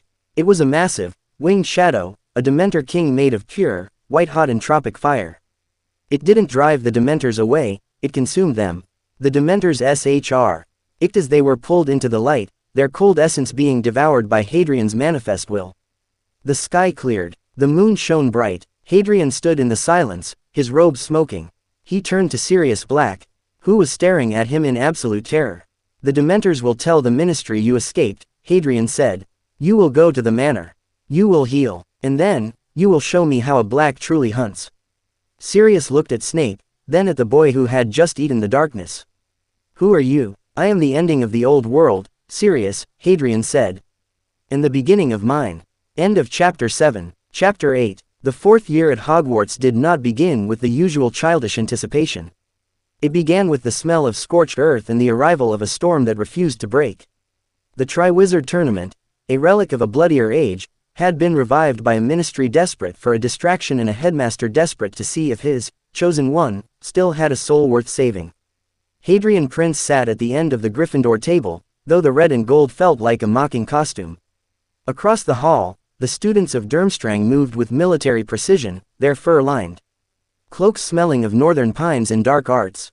Igor Karkaroff, a man who smelled of fear and old betrayals, kept his eyes averted from the high table, specifically from the black-clad figure of Severus Snape.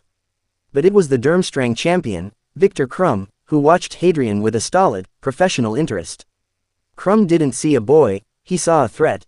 "The Goblet of Fire is an impartial judge," Dumbledore announced, his voice booming over the expectant crowd.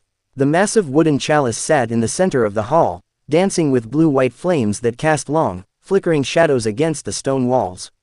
"It seeks only the most capable, the most daring, the most worthy." One by one, the champions were chosen.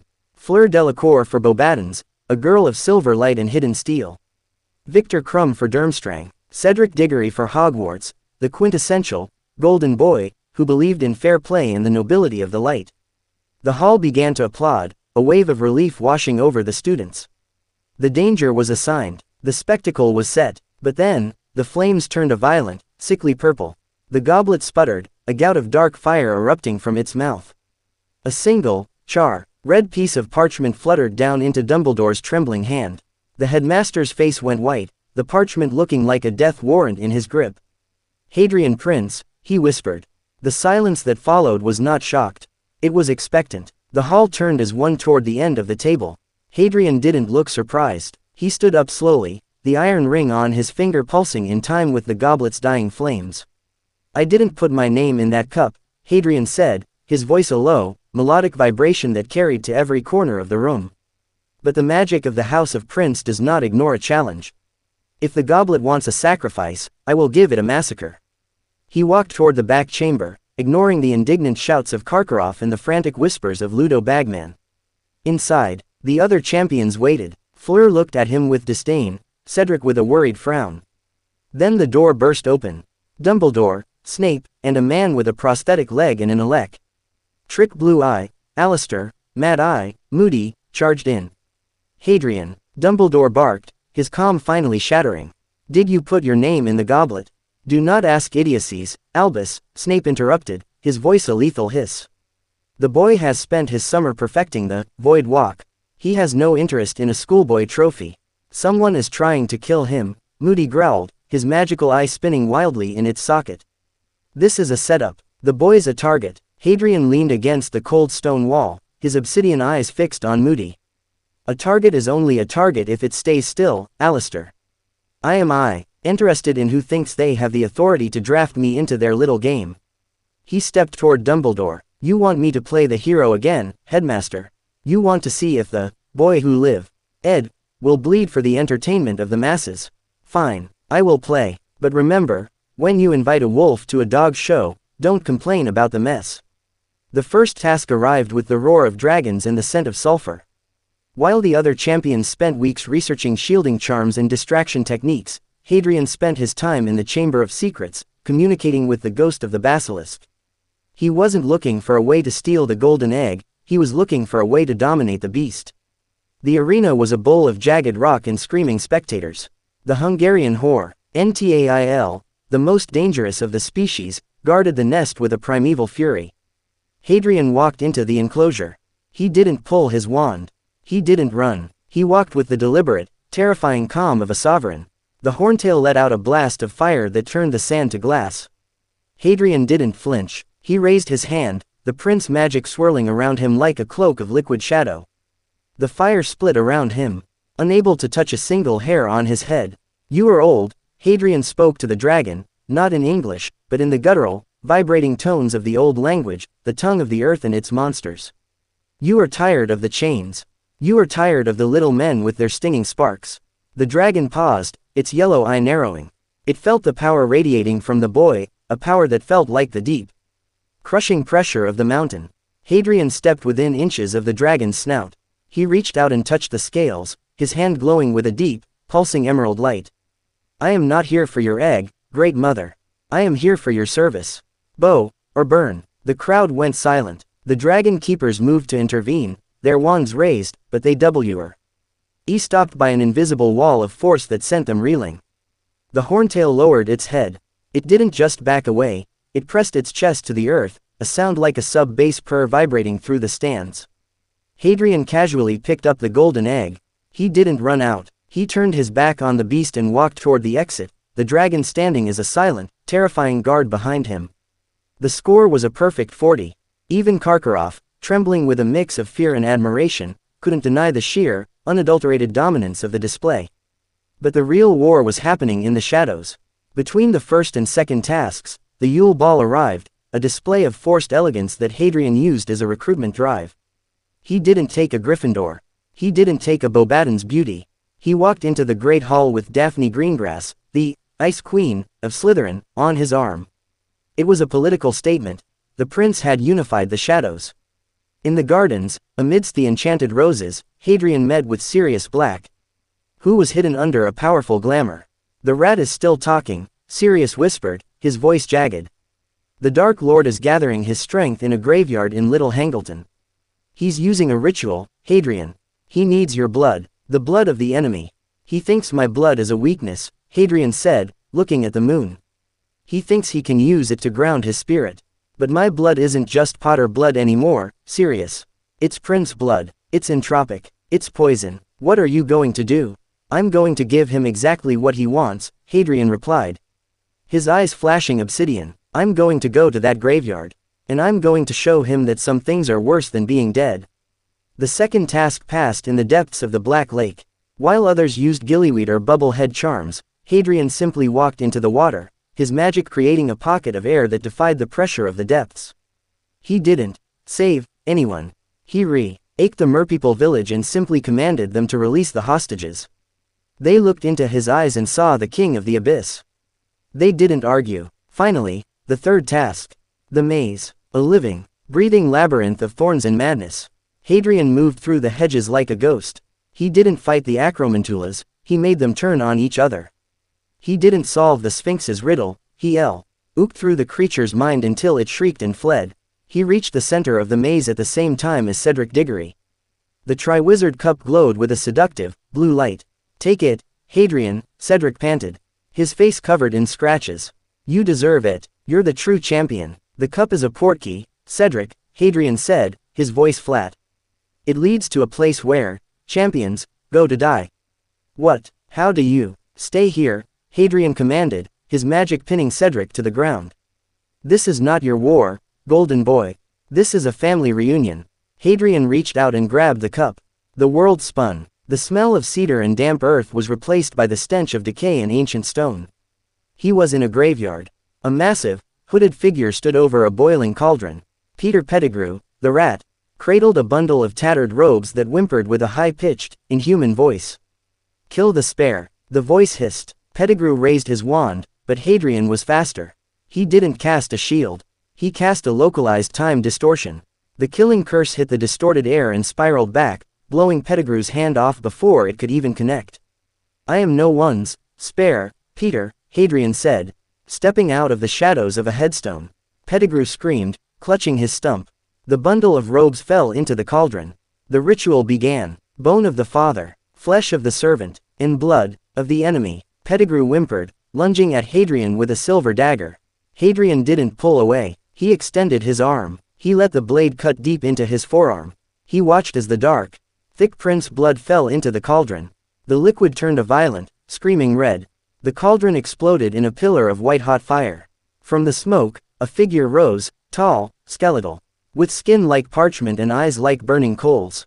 Lord Voldemort had returned. The Dark Lord inhaled, his chest expanding as he felt his new body. He looked at his hands, then at the boy standing before him. Harry Potter, Voldemort hissed, a cruel smile touching his lipless mouth. The boy who lived, come to offer yourself again. My name is Hadrian Prince, the boy replied, his voice echoing through the graveyard like a funeral bell. And I didn't come to offer myself. I came to see if you were worth the trouble of killing twice.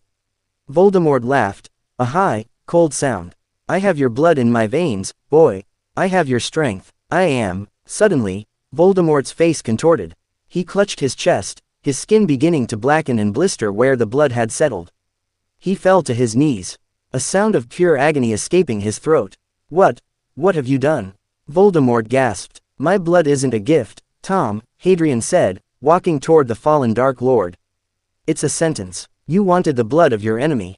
You got it, but you forgot that an enemy's blood carries an enemy's intent. And my intent is your total annihilation. Hadrian raised his wand, the tip glowing with a light that was older than the stars. Now, Hadrian whispered, let's see how many pieces your soul is really in. End of Chapter 8. Chapter 9. The air in the little Hangleton graveyard didn't just grow cold, it died. Lord Voldemort, the most feared sorcerer of the century, was doubled over, his new skin bubbling with a localized necrosis where Hadrian's blood had integrated into his system. The enemy's blood ritual had succeeded in body, but failed in spirit. Hadrian's essence was a rejection, a cellular war waged within the Dark Lord's marrow. You arrogant child, Voldemort hissed, forcing himself upright. The sheer force of his willpower was staggering. He was suppressing the magical rejection through raw, agonizing focus. He raised the wand, and the atmosphere screaming in protest. You think a drop of tainted blood can stop the inevitable? I am the master of death. You are a scavenger, Tom, Hadrian replied. He didn't stand in a duelist stance. He stood with his arms relaxed, the iron ring on his finger bleeding shadows that coiled around his boots like vipers. You've spent decades hiding in forests and hitching rides on stuttering fools. I spent my life being forged by the very man you think is your servant. You aren't fighting a boy. You're fighting the consequence of your own failures. Voldemort roared, a sound that wasn't human. Avada Kedavra. The green bolt was wider than a man's torso, a surging tide of terminal energy. Hadrian didn't dodge. He didn't summon a physical shield. He raised his charred left hand and whispered a single word in the old tongue, Agit. The space in front of Hadrian warped. The killing curse didn't hit him, it hit a localized fold in reality, the void walk, Snape had taught him. The green light was swallowed, stretched into infinity, and then expelled sideways, obliterating a massive marble monument of a weeping angel. Before the dust could settle, Hadrian moved. He wasn't running, he was flickering. He appeared 10 feet to Voldemort's left, then behind him, then to the right. Each flicker left a residual image of black smoke that began to chant in a low, dissonant harmony. Voldemort spun, lashing out with whips of magical fire that turned the headstones to molten slag. "Show yourself, coward, Potter, I told you," the voices of a dozen Hadrians echoed. "The name is Prince." Suddenly, all the smoke clones converged. Hadrian materialized directly in front of Voldemort, his wand pressed against the Dark Lord's chest.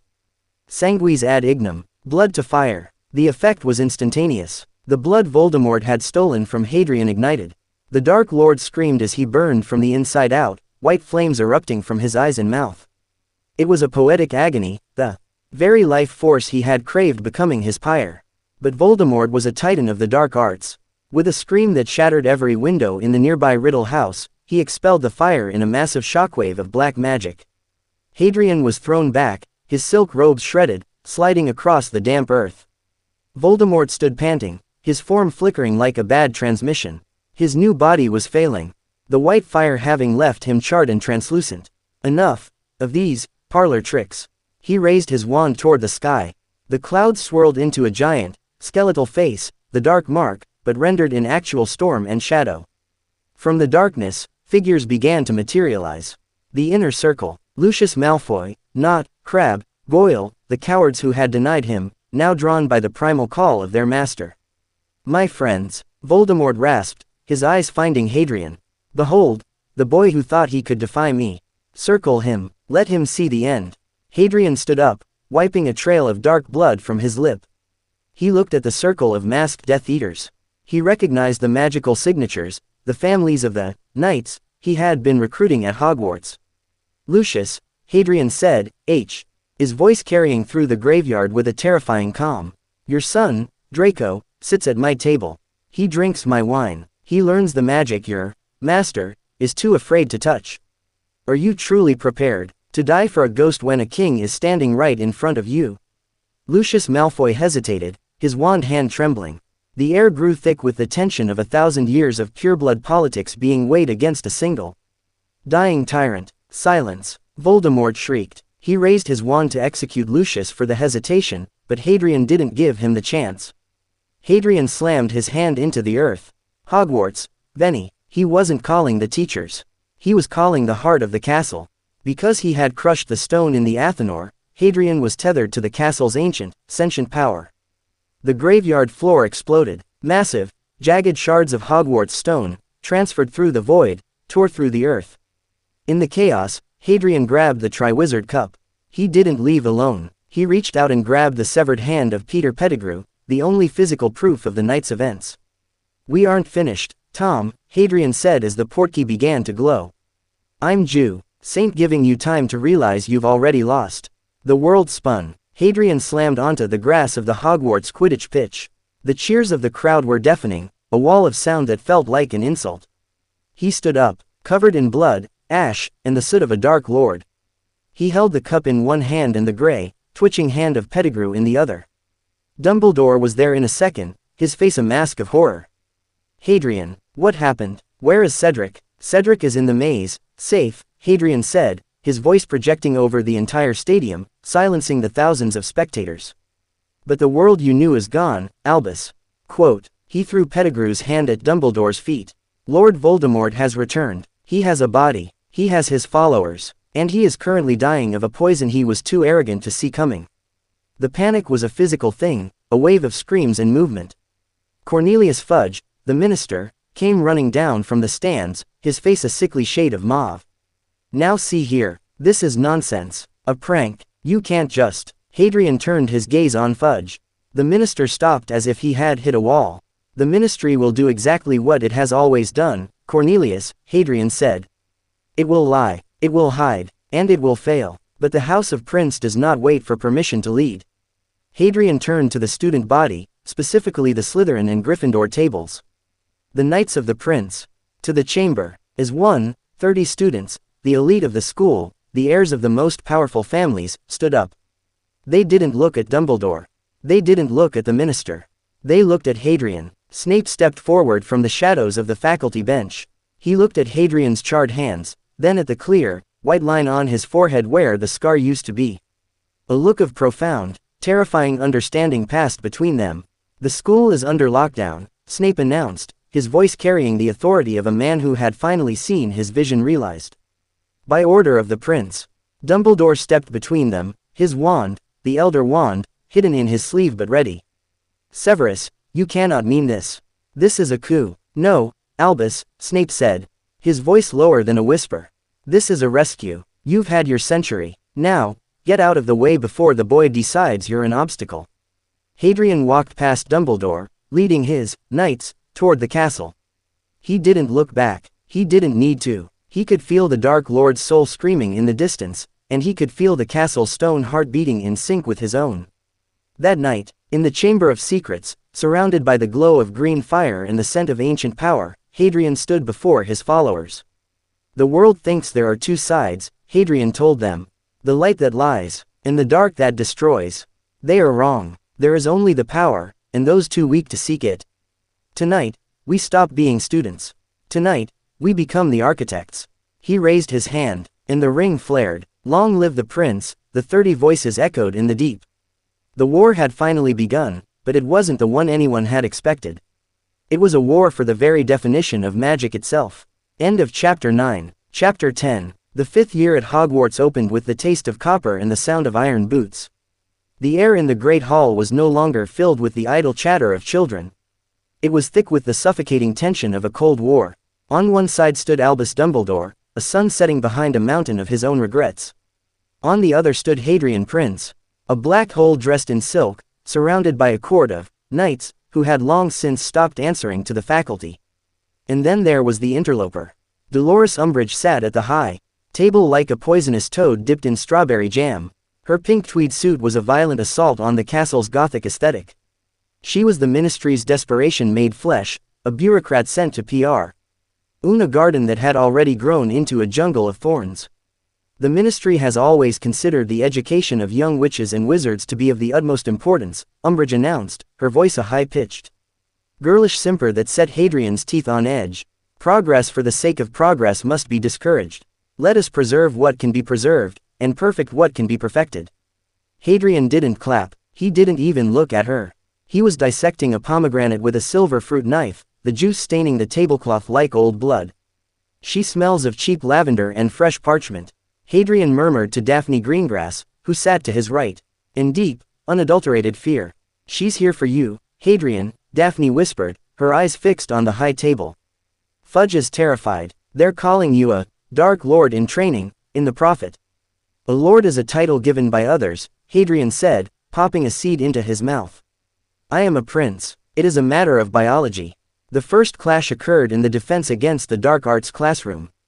The room had been stripped of its practical equipment, replaced by stacks of theory of defensive magic. Umbridge stood at the front, a chalkboard writing, course aims, in looping, feminine script. "Wands away, class," she chirped. "There is no need for magic in this room. We shall be following a ministry-approved curriculum of theory." The class remained silent. Usually, Hermione Granger would be the first to protest, but even she had learned that the dynamics of the school had shifted. She looked toward the back of the room, where Hadrian sat in a chair he had brought himself, a high-backed, obsidian throne that hummed with a low, menacing frequency. "Professor," Hadrian's voice cut through the room like a cold front. "Theory is for those who intend to talk their enemies to death. I find it inefficient." Umbridge's smile faltered, her eyes narrowing into slits. "Mr. Prince, I see your reputation for arrogance precedes you. 5 points from Gryffindor for interrupting." "I am not a Gryffindor, madam," Hadrian said, standing up. The air in the room dropped 10 degrees. The knights, Draco Malfoy, Blaise Zabini, Theodore Nott, and several older Gryffindors, stood with him as one. "I am the ward of the House of Prince, and I find your presence in this castle to be a violation of the 1290 Educational Charter, which states that any ministry official interfering with the internal curriculum of an ancient house must be removed." Umbridge let out a shrill, nervous laugh. "You think a dusty piece of parchment protects you? I am the senior undersecretary. I have the backing of the minister. The minister is a man who hides in a golden office, Hadrian said, stepping toward her. Each footfall echoed like a drum. This castle is a sentient entity. It recognizes blood, not bureaucracy. Detention, Mr. Prince. Umbridge shrieked, her hand twitching toward her wand. Tonight, my office. We shush. I'll see if we can't teach you some respect. That night, Hadrian entered the pink-drenched horror that was Umbridge's office. The walls were covered in plates of frolicking kittens that watched him with judgmental eyes. Umbridge sat behind her desk, a quill of black wood and a jagged nib laid out before her. You will be writing lines for me, Hadrian, she said, her voice dripping with a sadistic sweetness. No ink is required. You will write. I must not tell lies. Hadrian picked up the quill. He felt the dark magic in the wood, a blood quill. It was a tool of torture, designed to etch the words into the back of the writer's hand. He looked at Umbridge, who was leaning forward, her eyes wide with anticipation. He pressed the nib to the parchment. I must not tell lies. He felt the sharp, stinging pain as the skin on his left hand was sliced open by the magic. Blood flowed, soaking into the parchment. But Hadrian didn't flinch, he didn't gasp. He looked at the wound, then back at Umbridge. Is that all? Hadrian asked, his voice devoid of emotion. Again, she whispered, her face flushing with a sick pleasure. Hadrian wrote the line 10 times. 20, 50. The back of his hand was a mess of raw flesh. The words, I must not tell lies, glowing a dull, angry red. But the prince magic in his blood was reacting. It wasn't just healing, it was infecting the quill. On the 100th line, Hadrian stopped. He looked at Umbridge and smiled, a jagged, terrifying expression. My turn, Hadrian said. What? Umbridge blinked, confused. Hadrian reached out and grabbed the blood quill. He didn't snap it, he channeled the entropic fire of the Athanor through his fingers. The quill turned a violent, pulsing black. You want to talk about lies, Dolores? Hadrian said, his ice dropping into a register that vibrated the very floorboards. Let's talk about the lie that you have any power in this house. He slammed the quill into the desk. Suddenly, every plate on the wall shattered. The kittens stopped frolicking and began to scream. The air in the room turned into a thick, black fog. Umbridge tried to scream, but no sound came out. She looked down at her own hand. The words I must not tell lies began to appear on her skin, etched not by a quill, but by an invisible, burning force. This is the magic of the old ways, Hadrian whispered, leaning over the desk. It doesn't care about ministry decrees. It cares about intent, and my intent is to make you a monument to your own stupidity. He left the office as the fog dissipated, leaving Umbridge slumped in her chair. Her hand a ruin of scarred flesh, her mind a fractured mess of terror.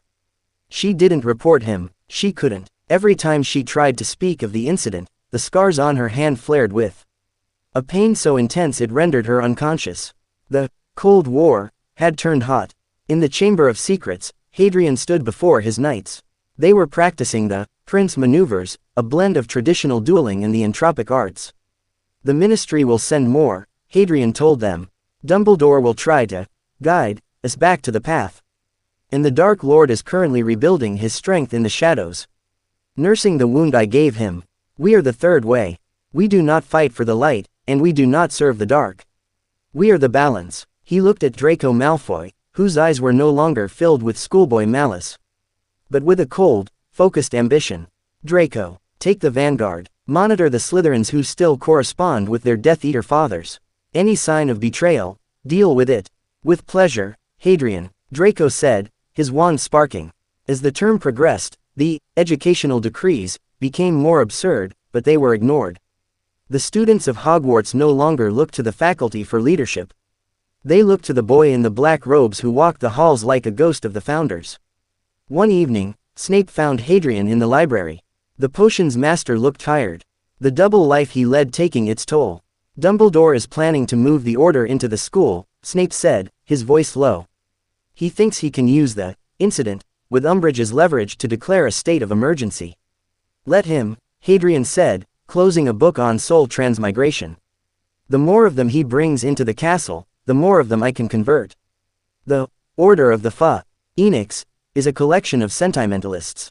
They think love wins wars. I'm going to show them that logic and power are the only things that survive the winter. Snape looked at the boy, the child he had claimed 6 years ago. He saw the predator he had created, and for a fleeting second, even Severus Snape felt a chill. You are playing a dangerous game, Hadrian. The Ministry, the Order, and the Dark Lord. You are standing in the center of a three-way crossfire. Hadrian stood up, his obsidian eyes reflecting the flickering candlelight. I'm not standing in the crossfire, Severus. I am the reason they're all shooting. He walked toward the door, stopping for a moment.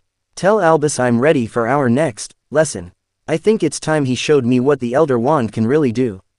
The siege of Hogwarts was only beginning, but the prince had already turned the castle into his personal fortress. End of Chapter 10. Chapter 11. The Department of Mysteries was not a place of secrets, it was a graveyard of abandoned possibilities. To Hadrian Prince, the Hall of Prophecy felt like a hall of mirrors, thousands of glass orbs reflecting a destiny he had already set on fire. He moved through the stacks of spinning spheres not as a child of prophecy, but as an architect of the void. Behind him, the Knights of the Prince, Daphne, Draco, Theodore, and a handful of others, moved in a diamond formation, their wands extinguished. Their senses tuned to the unnatural hum of the room. They weren't here to rescue anyone. They were here to harvest. The resonance is coming from the back, Hadrian whispered, his voice amplified by the silence of the chamber. He reached the orb labeled SPT to APWBD. Dark Lord and Harry Potter. He didn't pick it up with his hands, he touched it with the tip of his black wand. The glass didn't shatter, it dissolved, the smoky voice of Sybil Trelawney spilling out into the cold air. The one with the power to vanquish the Dark Lord approaches. Born to those who have thrice defied him, Hadrian listened to the words with a look of profound boredom. When the prophecy reached its end, either must die at the hand of the other for Nate. Her can live while the other survives, he simply flicked his wand. The smoke was sucked into his iron ring, trapped in a loop of entropic energy. Neither can live while the other survives, Hadrian mused. A simplistic binary. It assumes we are two separate entities. It fails to account for a third factor. Hadrian, Draco hissed, pointing toward the end of the aisle. 12 figures in bone W. Height masks and black robes materialized from the shadows. The inner circle. Lucius Malfoy stood at the front, his cane gripped so hard his knuckles were white. But there was another presence, Bellatrix Lestrange. Her eyes wild with a devotion that bordered on madness. Give it to me, boy, Bellatrix crooned, her voice a jagged edge. Give me the Dark Lord's prize, and I might make your death quick. Lucius, Hadrian said, ignoring the woman, I told you in the graveyard. The world has moved on. Why do you insist on clinging to a corpse? The Dark Lord is eternal. Bellatrix shrieked. Crucio. The red bolt erupted, but Hadrian didn't move. He didn't need to. The knight at his left, Theodore Knott, stepped forward and intercepted the curse with a silver mist shield that turned the pain into a harmless shower of sparks. The knights had been trained in the prince counters, they didn't fear the unforgivables. Kill them, Bellatrix roared. Kill them all. The battle was not a chaotic exchange of sparks. It was a surgical strike. The knights fought with a cold, synchronized efficiency that the Death Eaters, used to bullying and raw terror, couldn't comprehend. While the Death Eaters shouted incantations, the knights cast silently, their magic manifesting as physical weight, as liquid shadow, as the crushing gravity of the House of Prince. Hadrian moved through the center of the storm, his eyes fixed on the doors to the atrium. He could feel the two titans arriving. The air began to vibrate with the collision of two massive, opposing wills. He stepped out into the golden Lord Atrium just as the green and red fires of the flow network exploded. On one side stood Albus Dumbledore, the Elder Wand held high, his blue eyes burning with the terrible light of 100 years of greater good. On the other, rising from a swirl of black smoke, was Lord Voldemort. His body was still scarred from the graveyard, his skin a patchwork of gray and blackened flesh, but his power was a towering, suffocating thing. Hadrian, Dumbledore said, his voice a tidal wave of authority. Step back. This is not for you. Harry, Voldemort hissed, the name a slur. Give me the prophecy. Hadrian stood between them, a small figure in black silk against the backdrop of two legends. He held up his hand, the iron ring glowing with a terminal, obsidian light. You both want the future, Hadrian said. One wants to preserve a world of lies, and the other wants to rule a world of ash. But you both forgot that I am the one who owns the present. With a sudden, violent movement, Hadrian slammed his hand into the fountain of magical brethren. The water didn't splash, it turned to mercury. He channeled the entropic core he had stolen from the Athanor. Duo Fastigium. Two summits. The atrium exploded. Hadrian didn't attack one or the other, he attacked the space between them. The resulting magical vacuum pulled Dumbledore's light and Voldemort's dark into a localized singularity. The two sorcerers were forced to stop fighting each other to prevent themselves from being swallowed by the boy's creation. Dumbledore lashed out with a wave of pure, white fire. Voldemort countered with a shield of screaming souls. Hadrian stood in the eye of the hurricane, his hair whipped by the gale. He looked at Voldemort. "You want my blood, Tom? Take it all." He didn't cut himself this time. He projected his very essence, the prince magic, directly into the Dark Lord's aura. Voldemort screamed, his form flickering as the poison of Hadrian's sovereign intent tore at his remaining Horcruxes. "Albus!" Voldemort shrieked, a moment of impossible desperation. "Help me!" Dumbledore hesitated. In that split second of moral calculation, Hadrian saw the truth. Dumbledore wouldn't kill Voldemort because he needed the prophecy to play out. He needed Hadrian to be the sacrifice. "You're both the same," Hadrian said, his voice carrying through the roar of the magic. "You're both afraid of a world where you aren't the center." Hadrian closed his fist. The singularity collapsed. The explosion threw both Dumbledore and Voldemort through the golden statues, shattering the fountain and blowing out the windows of the ministry offices. In the sudden, ringing silence, Hadrian stood over the tattered form of the Dark Lord. He looked at Dumbledore, whose robes were scorched, his wand hand trembling. "The prophecy is gone, Albus," Hadrian said, opening his hand to reveal a pile of gray ash. "I am not the chosen one. I am the one who chose." He turned to his knights, who had emerged from the Department of Mysteries, victorious and untouched. "We are leaving," Hadrian commanded. "Hadrian, wait," Dumbledore gasped, reaching out a hand. "You don't understand the consequences, the balance." "The balance is mine now," Hadrian said, his eyes glowing with the obsidian light of a true prince. As he stepped into the green fire of the flow, he looked back at the ruined atrium. Voldemort was already vanishing into the shadows, a broken, retreating ghost. Dumbledore was left standing among the rubble of his own ministry. "Tell the world the prince has claimed the throne," Hadrian told the arriving ministry Aurors. "And tell them the winter is only beginning." The green flame swallowed him. End of Chapter 11. Chapter 12. Hogwarts was no longer a school. It was a beating heart of obsidian and iron. Following the devastation at the ministry, the illusion of faculty control had evaporated like mist in a furnace. Hadrian Prince stood on the battlements of the astronomy tower, his black silk robe snapping in a wind that smelled of ozone and ancient earth. Below him, the black sun, a sphere of concentrated entropic magic, pulsed slowly above the great hall, casting a violet twilight over the grounds that never faded. The castle had accepted him.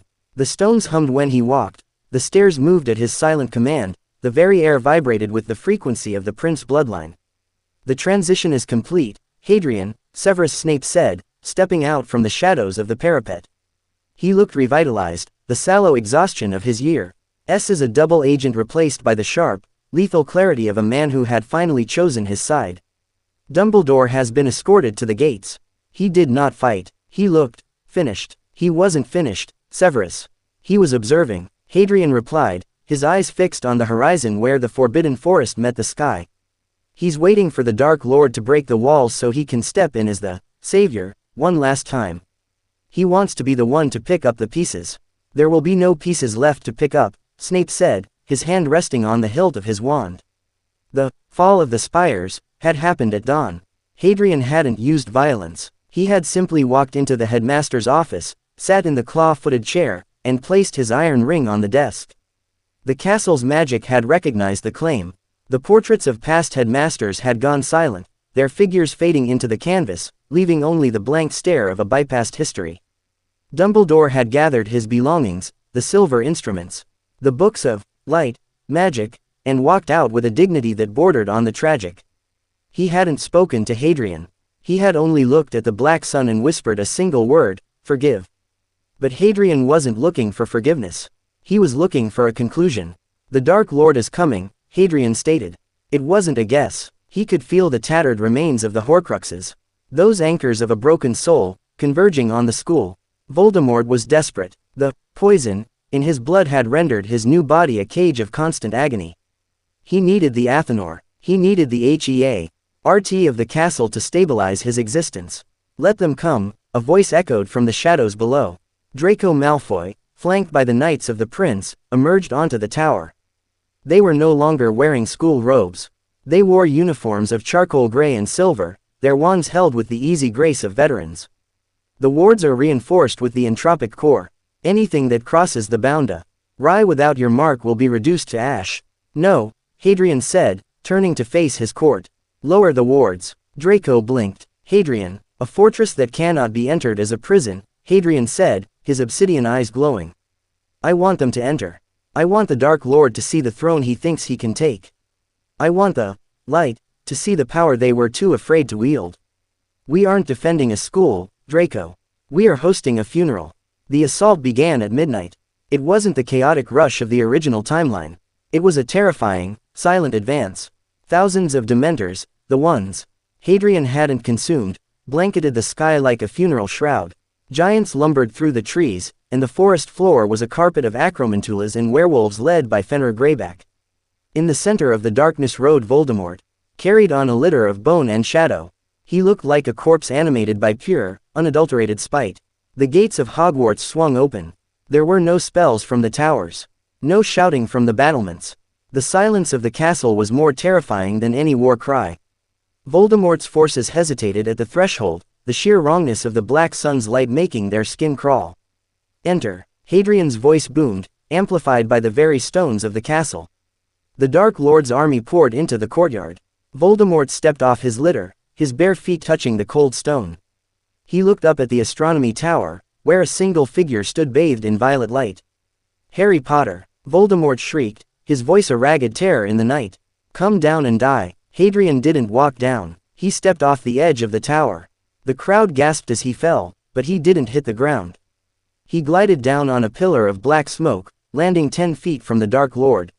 Snape and the knights appeared in a circle around them, their wands pointed not at the army, but at the sky. You look unwell, Tom, Hadrian said, his voice a low, lethal melody. The blood isn't sitting right, is it? I will tear it from your veins. Voldemort screamed. He raised the U-wand and unleashed a torrent of fiendfire, a massive, multi-headed serpent of living flam. That roared with the voices of the damned. Hadrian didn't cast a counter spell. He reached out and grabbed the fire. The crowd went silent. The fiendfire didn't burn him, it coiled around his arm like a pet. Hadrian's prince magic, the mastery of entropy, simply stripped the life from the magical fire, turning it into a cold, harmless glow. My turn, Hadrian said. He didn't use a wand. He slammed both hands together. And the black sun above the castle flared. A beam of absolute, light-drinking darkness descended from the sky, hitting the center of the courtyard. It wasn't an explosion, it was an erasure. The giants, the werewolves, the Death Eaters caught in the radius simply ceased to exist. No bodies, no screams, just a sudden, violent absence. Voldemort threw up a shield of pure, concentrated soul energy, the last of his Horcruxes, but it began to crack. The Dark Lord fell to his knees, his eyes wide with a realization he had spent 70 years trying to avoid. What are you? Voldemort gasped. I am the master of the house, Hadrian said, stepping into the radius of the black light, unaffected. And you are an intruder. Hadrian reached out and touched Voldemort's forehead. He didn't use a curse. He used the Prince Extraction, a ritual designed to separate impurities from base metals. He pulled. A scream that wasn't human echoed through the valley. The fragments of Voldemort's soul, the diary's residue, the locket, the cup, the diadem, the snake, were forcibly dragged through the air, converging on the Dark Lord's body. They weren't being mended, they were being crushed together. The result was a small, dense sphere of screaming, white-hot agony. Hadrian held the sphere in his hand. He looked at the tattered, empty husk that was once Tom Riddle, now nothing more than a mindless, breathing shell. The Dark Lord is dead, Hadrian announced, his voice carrying to the ends of the earth. And the boy who lived is gone. He looked toward the gates, where Albus Dumbledore and the Order of the Phoenix stood, frozen in shock. The House of Prince is open for business, Hadrian said, a dark, sovereign smile touching his lips. And the world will finally be made into a shape that makes sense. He crushed the soul sphere in his palm. The black sun pulsed one final time, and the violet twilight became the new dawn. End of Chapter 12. Epilogue. The Eternal Winter. 10 years had passed since the night the black sun rose over Hogwarts. The world outside the castle's influence had changed, but not in the way the Ministry or the Order had predicted. There were no massacres, no purges, and no reign of terror. Instead, there was something much more absolute: order. Hogwarts had become the capital of a new magical empire. The Prince Protocol, LS, had replaced ministry law across Europe. Magic was no longer hidden in the shadows, nor was it used as a playground for the elite. It was a disciplined, mathematical force, governed by the ironclad logic of the House of Prince. Hadrian sat in the high throne of the Great Hall, which had been stripped of its house tables. In their place were concentric circles of desks where the brightest men, DS of the age, both pureblood and Muggle-born, worked in a silence so profound it felt like a prayer. He looked older, though the prince magic had halted the traditional ravages of time. His hair was a shock of silver black, and his eyes had settled into a permanent, glowing obsidian. He no longer wore the Gryffindor red, he wore robes of void silk that seemed to absorb the very light of the room. Severus Snape stood at his right hand, the grand alchemist of the Empire. He was the one who managed the distribution of the Prince Elixir, a refined version of the stone's essence that had eliminated disease and extended the lives of those who swore fealty to the throne. "The delegation from the Americas has arrived," Snape said, his voice as smooth as aged wine. "They are prepared to sign the accords. They've seen what happened to the dissenters in the East." "Dissent is a symptom of a lack of clarity, Severus," Hadrian said, his voice echoing with the authority of a god. "When the sun rises, the shadows don't argue. They simply move." In the old guard, Hadrian looked toward a small, enchanted window that showed a view of a quiet cottage in the Scottish Highlands. There, a man, with a long white beard sat in a garden, tending to roses that would never bloom. Albus Dumbledore was not a prisoner, he was a relic. He was allowed to live out his days in peace, provided he never spoke a word of magic again. It was a mercy that felt like a needle in the heart. "Albus is content in his silence," Hadrian said. "He watches the birds and waits for a transition that will never come. He still thinks there is a greater good waiting on the other side. He doesn't realize I've already brought it here." A small, silver-haired girl ran into the hall, her laughter breaking the sacred silence. She was the first of the new generation, a child born of the Prince bloodline, carrying the combined legacy of the old ways and the new order.